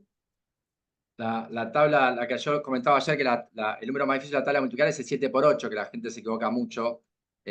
Y ahí lo más fácil es hacer el 7 por 4, que esa es más fácil, 28 por 2. A 28 por 2 la gente lo hace más fácilmente. Entonces, como que ese tipo de estrategias me parece que están buenas, son divertidas de aprender también, como le propones esto que vos decías, Vanessa, lo de, bueno, diferentes estrategias, cómo logro más eficientemente llegar al resultado correcto de la tabla. Pero sí pienso que esto, un poco lo dice Victoria, que después de hacerlo muchas veces, después te lo vas memorizando. Y es verdad que después, más adelante, podés sacarte eso, como dice ella, de tu memoria de trabajo para cosas un poco más complejas, ¿no? Y Sí, después eso, lo también. visual y lo verbal, sí. No, también respondiendo un poco a la pregunta de Vanessa, lo que pensamos en el cuadernillo 3 fue pensado en una primera instancia que los chicos comprendan qué significa multiplicar, que haya una comprensión profunda de qué significa desde lo visual, desde lo cotidiano, desde el contexto, para empezar ya desde una base, una comprensión, y después se enseñan en tercero la tabla del 2, la del 5 y la del 10, por la cercanía que tiene y porque ya se fue trabajando el cálculo repetido del 2, del 5 y el 10, y que esta base, la del 2, 5 y 10 y la tabla del 1, permite pensar estrategias para las futuras tablas. Entonces después viene la tabla del 3 y después viene la tabla del 4, porque la tabla del 4 pensaba como el doble de la tabla del 2. Para pensar esta progresión para el próximo grado, para cuarto grado, en que tengan como estos hechos básicos automatizados que les permita pensar y razonar estrategias para automatizar las siguientes tablas. O sea, se termina memorizando, pero desde una base de una comprensión y desde un razonamiento que si me la toman de memoria y no la tengo mi guardada en mi memoria matemática, bueno, la puedo pensar. No es que me quedo sin herramientas y no la puedo resolver. Entonces está pensado con una secuencia desde hechos que me permitan pensar otras tablas para practicar y practicar y llegar a una automatización. Claro, donde nosotros es le como una combinación. llamamos, No le tenemos miedo, no le tenemos miedo a la tabla, no es que le tenemos miedo a que no vamos a poner la tabla, ¿viste? Porque claro, no, sentimos, sí, mi pregunta es, o sea, los chicos van construyendo repertorios, que es lo que nosotros apuntamos generalmente en la enseñanza para que ellos puedan después recuperar los dobles, los triples, los cuádruples, que era lo que recién comentaba Juana. Lo que, como se hace tanto hincapié en la memorización, mi pregunta era, bueno, ¿qué se memoriza entonces, no? O sea, ¿se memorizan estrategias, se memorizan resultados? Se memorizan prácticas, ¿qué es lo que estamos pensando cuando hablamos de memorizar? En ese sentido iba mi pregunta. Claro, está pensado en enseñar primero el concepto para aprender este concepto y después está pensado en practicar la tabla del 2 con una práctica repetida la tabla del 2 para automatizarla, pero desde un lado de no, bueno, 2 por 2 es 4, no, te muestro que 2 es 2, 2 por 2 es 4 y después lo practicamos y después lo llevamos a situaciones cotidianas y después lo llevamos a imágenes como para que haya un aprendizaje y una memorización, pero no desde la repetición de 2 por 2 es 4 y nada más.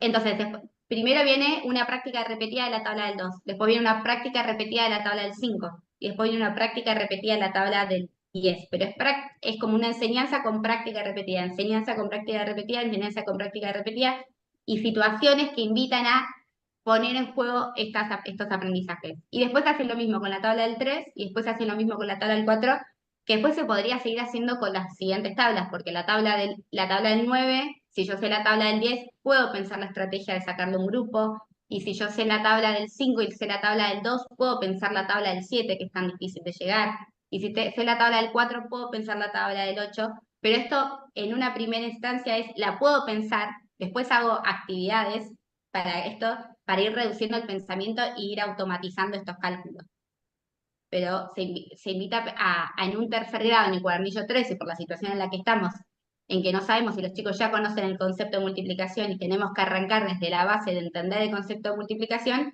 vamos a enseñar y automatizar, o sea, a memorizar estos hechos básicos, 2, 5 y 10, la tabla del 1, y empezar con la del 3 y la del 4, y vincularlo con la división, para que también para que poder relacionar cómo la multiplicación del 2, 5 y 10 también me puede ayudar a dividir por 2, 5 y 10, y lo mismo con la tabla del 3 y lo mismo con la tabla del 4, y de una progresión para un cuarto grado desde este lado. Pero sí la memoria es importante porque nos reduce la memoria de trabajo y necesitamos prácticas significativas para que estas tablas tengan un sentido, yo las memorice y después las pueda traer y poner en juego en situaciones que sean de la vida cotidiana de los chicos. Eso de la tabla del 2 y el 5 es universal también. Eso siempre también me flashea, que cualquier lugar del mundo vas y lo que menos cuesta es la tabla del 2 y la del 5, Sí. ¿no? Y por eso después se construye a partir de eso. Sí, sí, es como que ya empezás y ya tenés esos hechos, porque y son cuentas del 2 y del 5 que la tenés en distintas situaciones de tu vida cotidiana que te fuiste memorizando sin darte cuenta que la estabas memorizando. Entonces, por eso que recomiendan empezar por la del 2, 5 y 10 y después enseñar la tabla del 1, que muchas veces se da por sentado que se entiende, pero también es importante visualizar qué significa estar multiplicando por 1, para después tener ese grupo de multiplicar por 1 para pensar la tabla del 6 cuando la tengas que pensar, o pensar la tabla del 9 cuando le tengas que sacar un grupo. Pero es importante entender qué significa multiplicar por 1 también, y por 0. Y también, y ya con esto cierro, pensar que la tabla del 7 se encuentra sumando los resultados de la tabla del 2 y la del 5, habilita más adelante empezar a pensar en las propiedades que están detrás o implícitas que uno utiliza sin darse cuenta y que después se van a generalizar más adelante, ¿no? Que es la propiedad asociativa o conmutativa. Y esto es lo que decía Andrés también, de poder entender la propiedad distributiva con esto de que primero que tiene que estar desarrollado el sentido del número y la comprensión del número para poder partir el 7 en un 2 y un 5. Entonces, cómo todo este aprendizaje de matemática están en espiral o como cimiento. Entonces, el sentido del número es fundamental para entender la propiedad distributiva y para poder pensar estrategias para la multiplicación después.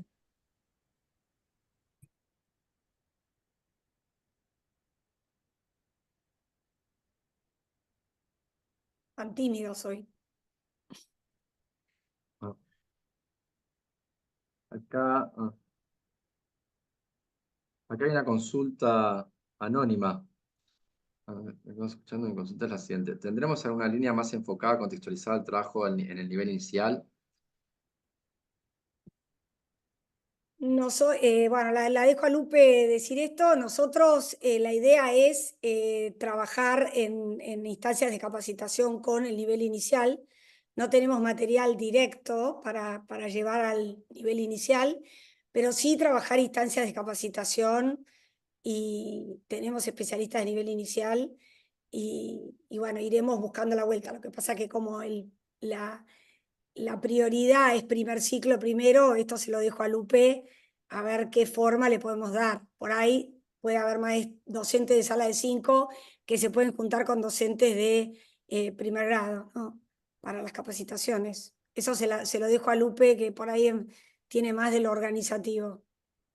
Sí, sí, sí, claramente los docentes en esto de que es una unidad pedagógica, lo que es sala de 5 con primer grado, van a estar presentes en las capacitaciones también. Y Perfecto. no obstante, sí, con respecto a eso que dice algo enfocado al nivel inicial y demás, los equipos del ministerio se encuentran trabajando también en sintonía con el desarrollo que está haciendo el equipo de Victoria y el equipo de Ana para cubrir algunas, si se quiere, vacancias que han quedado en esto de no tener formalmente un cuadernillo, pero sí va a estar la asistencia y la capacitación y sí se va a trabajar en esto porque es el esfuerzo que hemos estado desarrollando trabajando en forma conjunta con el equipo, con estos equipos de especialistas, esto que está planteando Andrés, esto que está planteando Victoria.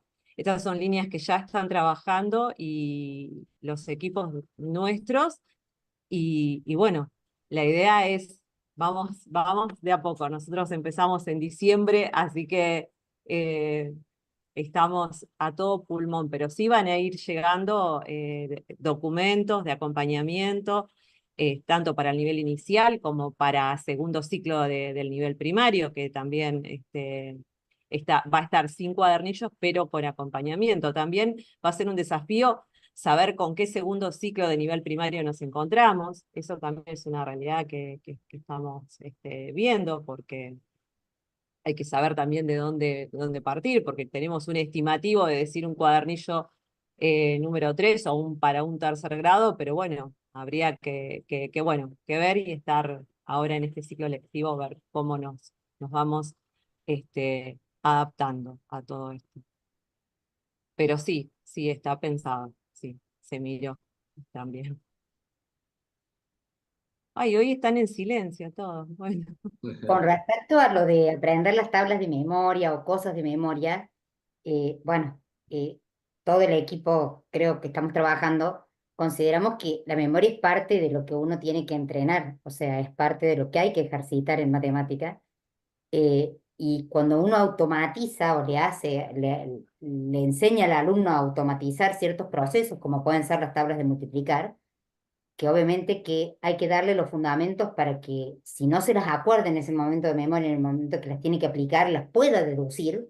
Lo mismo pasa con una fórmula, a lo mejor de un área, de una superficie o lo que sea, una fórmula cualquiera que a lo mejor aprenden en secundaria. Eh, el ideal es que las tengan en la memoria porque les hace perder menos tiempo al momento de trabajar. Entonces, es mucho más fácil decir, bueno, tengo un problema cuando ya, o sea, yo estoy hablando de secundaria, ¿no? Cuando ya llegan y dicen, bueno, a ver, tengo un problema, pero en primaria pasa igual. Si el chico dice, bueno, tengo un problema de que tengo que repartir tantos caramelos entre mis amigos, pero resulta ser que mi papá se había sacado 3 de la bolsa, entonces me encontré con menos cantidad, ¿cómo hago? Bueno, a lo mejor tiene un problema con cierto nivel de dificultad. Si además de la dificultad que tiene en el problema, el alumno tiene la dificultad de acordarse de cómo se multiplicaba y de la tabla de multiplicar, le va a llevar mucho más tiempo resolver ese ejercicio o ese problema que si tiene automatizada la tabla de multiplicar. Entonces, bueno, por eso es que insistimos en que está bueno que lo tenga guardado ya y no que ocupe el tiempo de trabajo en calcular a lo mejor un 5 por 8, sino Y que es automático. sea, nosotros proponemos un montón de estrategias, mucho de lo que decía Andrés ayer, rimas, canciones, distintos caminos. Seguramente que los docentes van a inventar otros, múltiples, pero bueno, siempre en este ambiente que decíamos ayer, de no competencia, de no hacer primar la velocidad, de crear confianza. Una cosa no va contra la otra, o sea, primero viene eso, ¿no? Aprender que me puedo equivocar, que puedo no acordarme que era 5×8 y no me va a saltar toda la clase a burlarse de mí, ni la maestra me va, o el docente me va, ¿no? En ese ambiente de confianza, mostrar por qué esto es importante. Y parte de esto que también dijo Andrés de la metacognición, que nosotros no lo ponemos directamente en los cuadernillos por un tema de falta de espacio, pero sí lo trabajamos mucho en las guías docentes y lo vamos a trabajar mucho en las capacitaciones, y mañana les vamos a mostrar algunos ejemplos. Obviamente seguro que ustedes tienen mejores ejemplos. Es esto de volver, ¿no?, al final del día, al final del rato de matemática, qué me gustó, qué aprendí, qué recuerdo, qué me fue más fácil, qué me fue más difícil, ¿no? Esto de poder volver sobre eso y ser consciente de eso que hizo mi cerebro para aprender, ¿no?, y hacer ese camino. Bueno, tenemos un montón de tácticas, algunas serán utilizables o interesantes para ustedes, otras seguro que ustedes tienen mejores. Nosotros simplemente compartimos lo que parte de los docentes de nuestro equipo y docentes de otras partes han puesto en práctica como bueno, ¿no? Pero sí la importancia de esto que dijo Andrés, de que dentro del feedback está la metacognición, y en la medida en que eso se puede hacer en el día, ¿no? Yo cuando Andrés hablaba del feedback, siempre pienso que uno también de los males de nuestras escuelas es cuánto tarda a veces el feedback, ¿viste? No le das el feedback hoy, viene la prueba, no sé cuánto tardaste en traer la prueba, parece que la prueba es el único feedback, estoy exagerando, ¿no? Porque a Dios gracias no se hace así. Pero entonces finalmente el alumno no recibe ese feedback de, a ver, a ver, ¿qué me costó, qué no me costó, por qué lo aprendí, por qué hice este camino? Esto de que dice Andrés del principio de Hebb, ¿no? Cuando las neuronas hacen, pareciera que se juntan y hacen una fogata, ¿no? Que el alumno pueda percibir eso, ¿no? Y bueno, parte del trabajo que queremos hacer y ayudarlos a hacer es ese. Y tiene mucho más que ver con el rol docente que con los materiales, ¿no? Creo que con cualquier material, un docente que ama y entiende este concepto lo puede hacer. Nosotros diseñamos un material para que esto sea más fácil, pero seguramente que un docente apasionado y convencido va a poder lograr esto por otro camino. No sé, Andrés, creo que querías decir algo, complementar algo vos. No, no, me acordó de esto del feedback inmediato, lo importante que es que Kahneman en sus libros cuenta de algo que pasó en un momento en la medicina, que es que se dieron cuenta que al contrario de los cirujanos, los cirujanos más viejos, cuanto más grandes, mejores eran o mejor performance tenían, y los radiólogos no. Y cuando fueron a ver qué es lo que estaba pasando, se dieron cuenta que los radiólogos hacían ciertos diagnósticos y cuando les explicaban si le habían pifiado o no el diagnóstico, ya había pasado tanto tiempo que se habían olvidado la razón por la cual habían hecho el diagnóstico. Eso hizo que cambie las enseñanzas en las escuelas de medicina de tal forma que hoy en día entrenan con casos ya conocidos, cuyo diagnóstico es conocido, para poder tener ese feedback rápido y entender si lo hicieron bien el diagnóstico o no, y de esa forma lograron que mejore mucho la tasa de acierto de los radiólogos, haciendo esos entrenamientos con feedback rápido. No, porque si tarda mucho en darte el feedback, pasa eso, te olvidas de por qué hiciste lo que hiciste un poco. Entonces ya ese feedback ya no es tan útil como cuando es inmediato. Sí, por eso, digamos, ¿cuál es la idea de un cuadernillo? ¿Por qué llevar al aula un cuadernillo?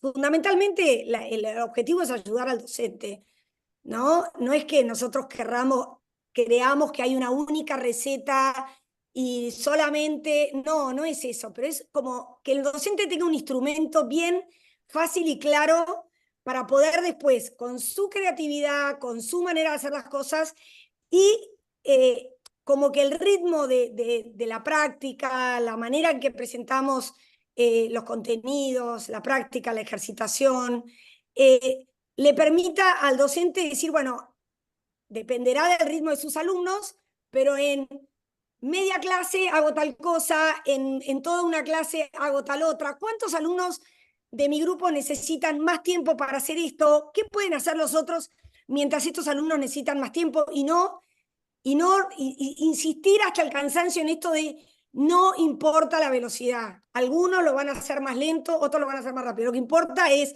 que lo hagan, mantener la atención. Eso mañana vamos a retomar muchas de estas cosas que dijo Andrés, ¿no? Esto de mantener la atención, yo siento que a veces hay como palabras que hasta las hacemos como, nos dan miedo, las hacemos como sacado del aula porque nos asustan, ¿no? Porque decimos, bueno, ¿cuántos chicos no pueden prestar atención? Entonces vamos a venir a hablar de atención. Bueno, pero ¿qué tenemos que hacer para que haya motivación, para que haya atención? ¿Cuánto rato de atención tienen tus alumnos? Poder ser consciente. ¿Cuánto rato? ¿Qué necesitan? ¿Un break? No, por ahí no es el recreo lo que ellos necesitan, el recreo de la escuela. Hoy necesitan en la mitad de esta hoja 5 minutos, ir al rincón, tomar un vaso de agua. Estoy diciendo algo para que puede servir para primer grado, ¿no? Digamos, pero yo tener la percepción de lo que necesitan mis alumnos para volver a tener esa atención que es importante. Y lo mismo el esfuerzo, ¿no? A mí la verdad que a mí me emociona escucharlo tanto a Andrés y a tantos especialistas que hablan del esfuerzo, ¿no? Y no tienen miedo de hablar de esto. Nosotros es como que ya nos asusta, pensamos que si vamos a hablar de esfuerzo, no sé, los docentes van a salir corriendo, cuando en realidad todas las investigaciones y toda la evidencia muestra que el cerebro necesita hacer ese esfuerzo para poder lograr el siguiente. Recién me gustó mucho lo que dijo Margarita en el chat, que pone, es importante pensar en la repetición con novedad, y es tal cual, y creo que un poco es esto, ¿no? ¿Qué? ¿Me vas a hacer repetir las tablas tipo loro y con una vara? Y no, bueno, no, obvio que no. Ahora, distintos caminos para lograr que la tabla sea algo que tengo adentro y ya ni la necesito, ¿no? La puedo traer cuando quiero. Ese es un poco el objetivo. No lo vamos a lograr en tercer grado, es un inicio, pero sí es un objetivo, ¿no? También está lo de la repetición espaciada con otras cosas, ¿no? No todo el tiempo lo mismo. El método Singapur habla de la cosa en espiral. Bueno, hay varias escuelas que hacen esto de volver a lo mismo, pero de diferentes ángulos y con diferentes perspectivas, intercambiando con otras cosas, que me parece que también está bueno. Bueno, por ahí complementando lo que, ahí la dejo a Adriana, complementando lo que decís también, cuando uno prepara un material, te da unos nervios tremendos y nosotros tenemos nervios y por eso es tan importante acompañarlo con capacitación. Cuando decimos capacitación es actualización, trabajo con los materiales, trabajar juntos, que los docentes puedan intercambiar con los especialistas, ¿no? Ir construyendo juntos. ¿Por qué? Porque por ahí, no sé, el cuadernillo tiene 4 páginas de algo, ¿no? Mañana nosotros les vamos a mostrar algunas ideas. Pero por ahí viene la creatividad del docente que dice, no voy a ir de esta página a esta la voy a saltear, voy a ir a esta, después voy a volver a esta. Y obvio que hay montones de caminos. Nosotros, por ejemplo, trabajamos mucho y muy secuencialmente los números hasta el 10 y después el 0, y le damos mucha importancia a esos ladrillos fundamentales que se tienen que construir. Ahora, el docente va a tener multiplicidad de caminos, no es que sí o sí va a tener que hacer la 1, después la 2, después la 3.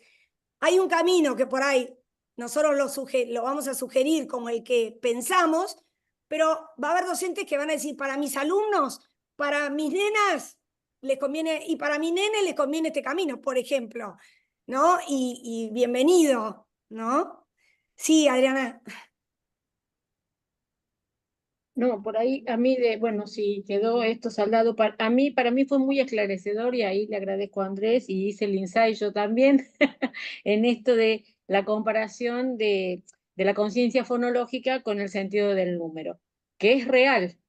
O sea, esto de poder entender que el número representa una cantidad es una construcción y hay que trabajar con eso. Entonces, como que ahora me queda como más claro la propuesta de cómo trabajar la cardinalidad desde los cuadernillos.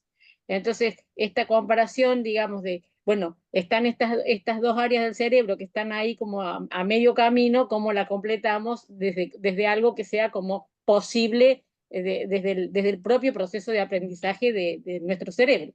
Así que a mí eso como que me ordena mucho y digo, y como que me cierra mucho más esto que ustedes habían puesto desde la propuesta del número, sin dejar de reconocer que algunas de las otras estrategias que se proponen desde la enseñanza, como el recitado y el conteo, la escritura de los números, tanto desde lo simbólico como desde la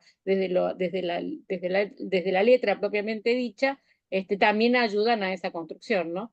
O sea o sea, vamos o sea, como que eso a mí me ordenó porque tanta insistencia que no me terminaba de cerrar. Yo ahí agradezco y digo, creo que sí, que sirve, que vale, que, que es cierto, que hay que generar ese sentido de un número que encima es el primero que se enseña y que, como vos dijiste, no se define en ningún lado. Está bien. Eso Qué nada bueno, más, era como de decir que entendí mucho la lógica de la propuesta en relación a eso. qué bueno, Adriana, gracias. Gracias. No, a ustedes. Sí, y gracias por el feedback porque también me sirve mucho para entender un poco qué partes de mi relato, de lo que voy diciendo, realmente les resuena a ustedes que tienen tanta experiencia, porque a mí también lo que me interesa un poco de estas charlas es escucharlos a ustedes, ¿no? Y ver qué opinan de esto que digo, si les suena bien, si qué les parece, qué hay de novedoso, qué no. Así que ese tipo de evolución, de feedback, a mí siempre me encanta y me viene bárbaro, así que gracias también. Sí, yo esto de la memoria sostengo que hemos perdido un poco porque ahí también tenemos muchos apoyos, ¿no? Entonces empezar a buscar apoyos que sean más de procesos de pensamiento, de relaciones o de propiedades, como decía Vane, con relación a las multiplicaciones, por ejemplo, que también ayudan a construir memoria. Y no está mal, no está mal. Y después desarrollarán esos pequeños insights ahí, nos permitirán hacer otros saltos en otro momento. Intuyo que como vos decís, es recursivo y se va complejizando, porque es la intención. Sí. Y yo ahí también enfatizaría un poco el tema de lo visual para la memoria. Exacto. Que Yo eso creo que lo también visual ayuda y mucho, pero siempre estamos convencidos de eso. No necesariamente tienen que ser dibujitos. El solo hecho por ahí de plegar, de recortar, de manipular también cosas que se puedan mostrar, siempre me permiten pensar desde otro lugar o acercarme a lo que estoy pensando desde otro lugar. Absolutamente, sí. Y en secundaria también. O sea, no es solo, Totalmente, no es para jardín y totalmente. primaria, ¿no? Es para. Sí. Bueno, no sé, Lupe, estamos y Bueno, ya 10. estamos, sí, estamos con tiempo cumplido y ya se están yendo participantes porque trabajan en otros lados. Bueno, mañana Mañana dale. nos encontramos igual, misma hora, mismo canal. No va a estar Andrés, va a estar bastantes personas de nuestro equipo, un poco compartiendo algunos materiales, mostrando cómo funciona la guía docente. Por ahí vamos a hacer alguna prueba, algún ejercicio juntos. Pero bueno, tengan un poquito de paciencia. Ayer Lupe decía, ya quieren saber cómo enseñar. Bueno, pero o sea, si enseñáramos todo en un día sería ridículo. Aparte, o sea, creo que Despacito me parece que era muy importante y me gustó mucho lo que dijo Adriana, como entender el por qué, ¿no? ¿Qué hay atrás? Pero bueno, sobre eso vamos a poder construir y vamos a construir juntos, ¿no? No es que nadie tiene la varita mágica y va a traer, ¿no? Creo que después, por eso es tan importante trabajar con los docentes en el día a día, en la realidad de su escuela, en lo que les pasa, y después ir reviendo sobre eso, ¿no? Chiquitos que no tuvieron jardín, que llegan a primero de una manera, que llegan de otra, que llegan a segundo, y bueno, y ahí vamos a tener que ir diseñando los atajos para que todos logren su máximo potencial, ¿no? Sí, Y lo sí, vamos a totalmente. tener, Andrés, muchas veces durante el año, así que tranquilos. Bien, bien. Ojalá, yo Calma. encantado, encantadísimo. Bien, bien. Bueno, eso es lo importante. Va a ser una capacitación sostenida en relación a lo que me estaban planteando y a lo que me van diciendo por ahí por los chats. Así que este feedback que tuvieron hoy con Victoria, que tuvieron con Andrés, lo van a tener ustedes como supervisores y lo van a tener los docentes también que van a estar en el aula puntualmente con los cuadernillos y con este desafío, que hoy se habla desde acá, pero bueno, hay que estar con los 30 o 35 chicos en el aula. Sí, sí, ni hablar. Y enseñar matemática. Y que Y que aprendan. aprendan. Todo eso. Hay que estar, hay que enseñar y tienen que aprender. Todos juntos. Bien. Y Nos que les vemos guste, mañana. Y que les Y que les guste, que les guste. guste. Sí, sí. Sí, que se sin lugar a dudas. entusiasmen. Que no huyan. Sí, es verdad, eso es verdad. Yo creo que esa fue la primera palabra que nos dijo Victoria cuando comenzamos a hablar allá lejos en el tiempo, y fue que se apasionen por la matemática. Y yo creo que a veces nos pasa eso. Ayer les decía a ellos, y hoy se lo transmití también a Victoria, que cuando Andrés empezó con esta lógica de las cuentas, empezamos a huir de las cámaras y a apagar celular y qué sé yo, porque tenemos 50 años y le tenemos pánico, ¿viste? Esas cosas que nos pasan, ¿qué nos pasa, ¿viste? Con la matemática. Bueno, ojalá sea esto el inicio de enamorar a más y más para la matemática. Ojalá. Nos vemos mañana. Gracias. Bueno, gracias a todos. Gracias. Chao, Que gente, tengan una buena gracias. tarde.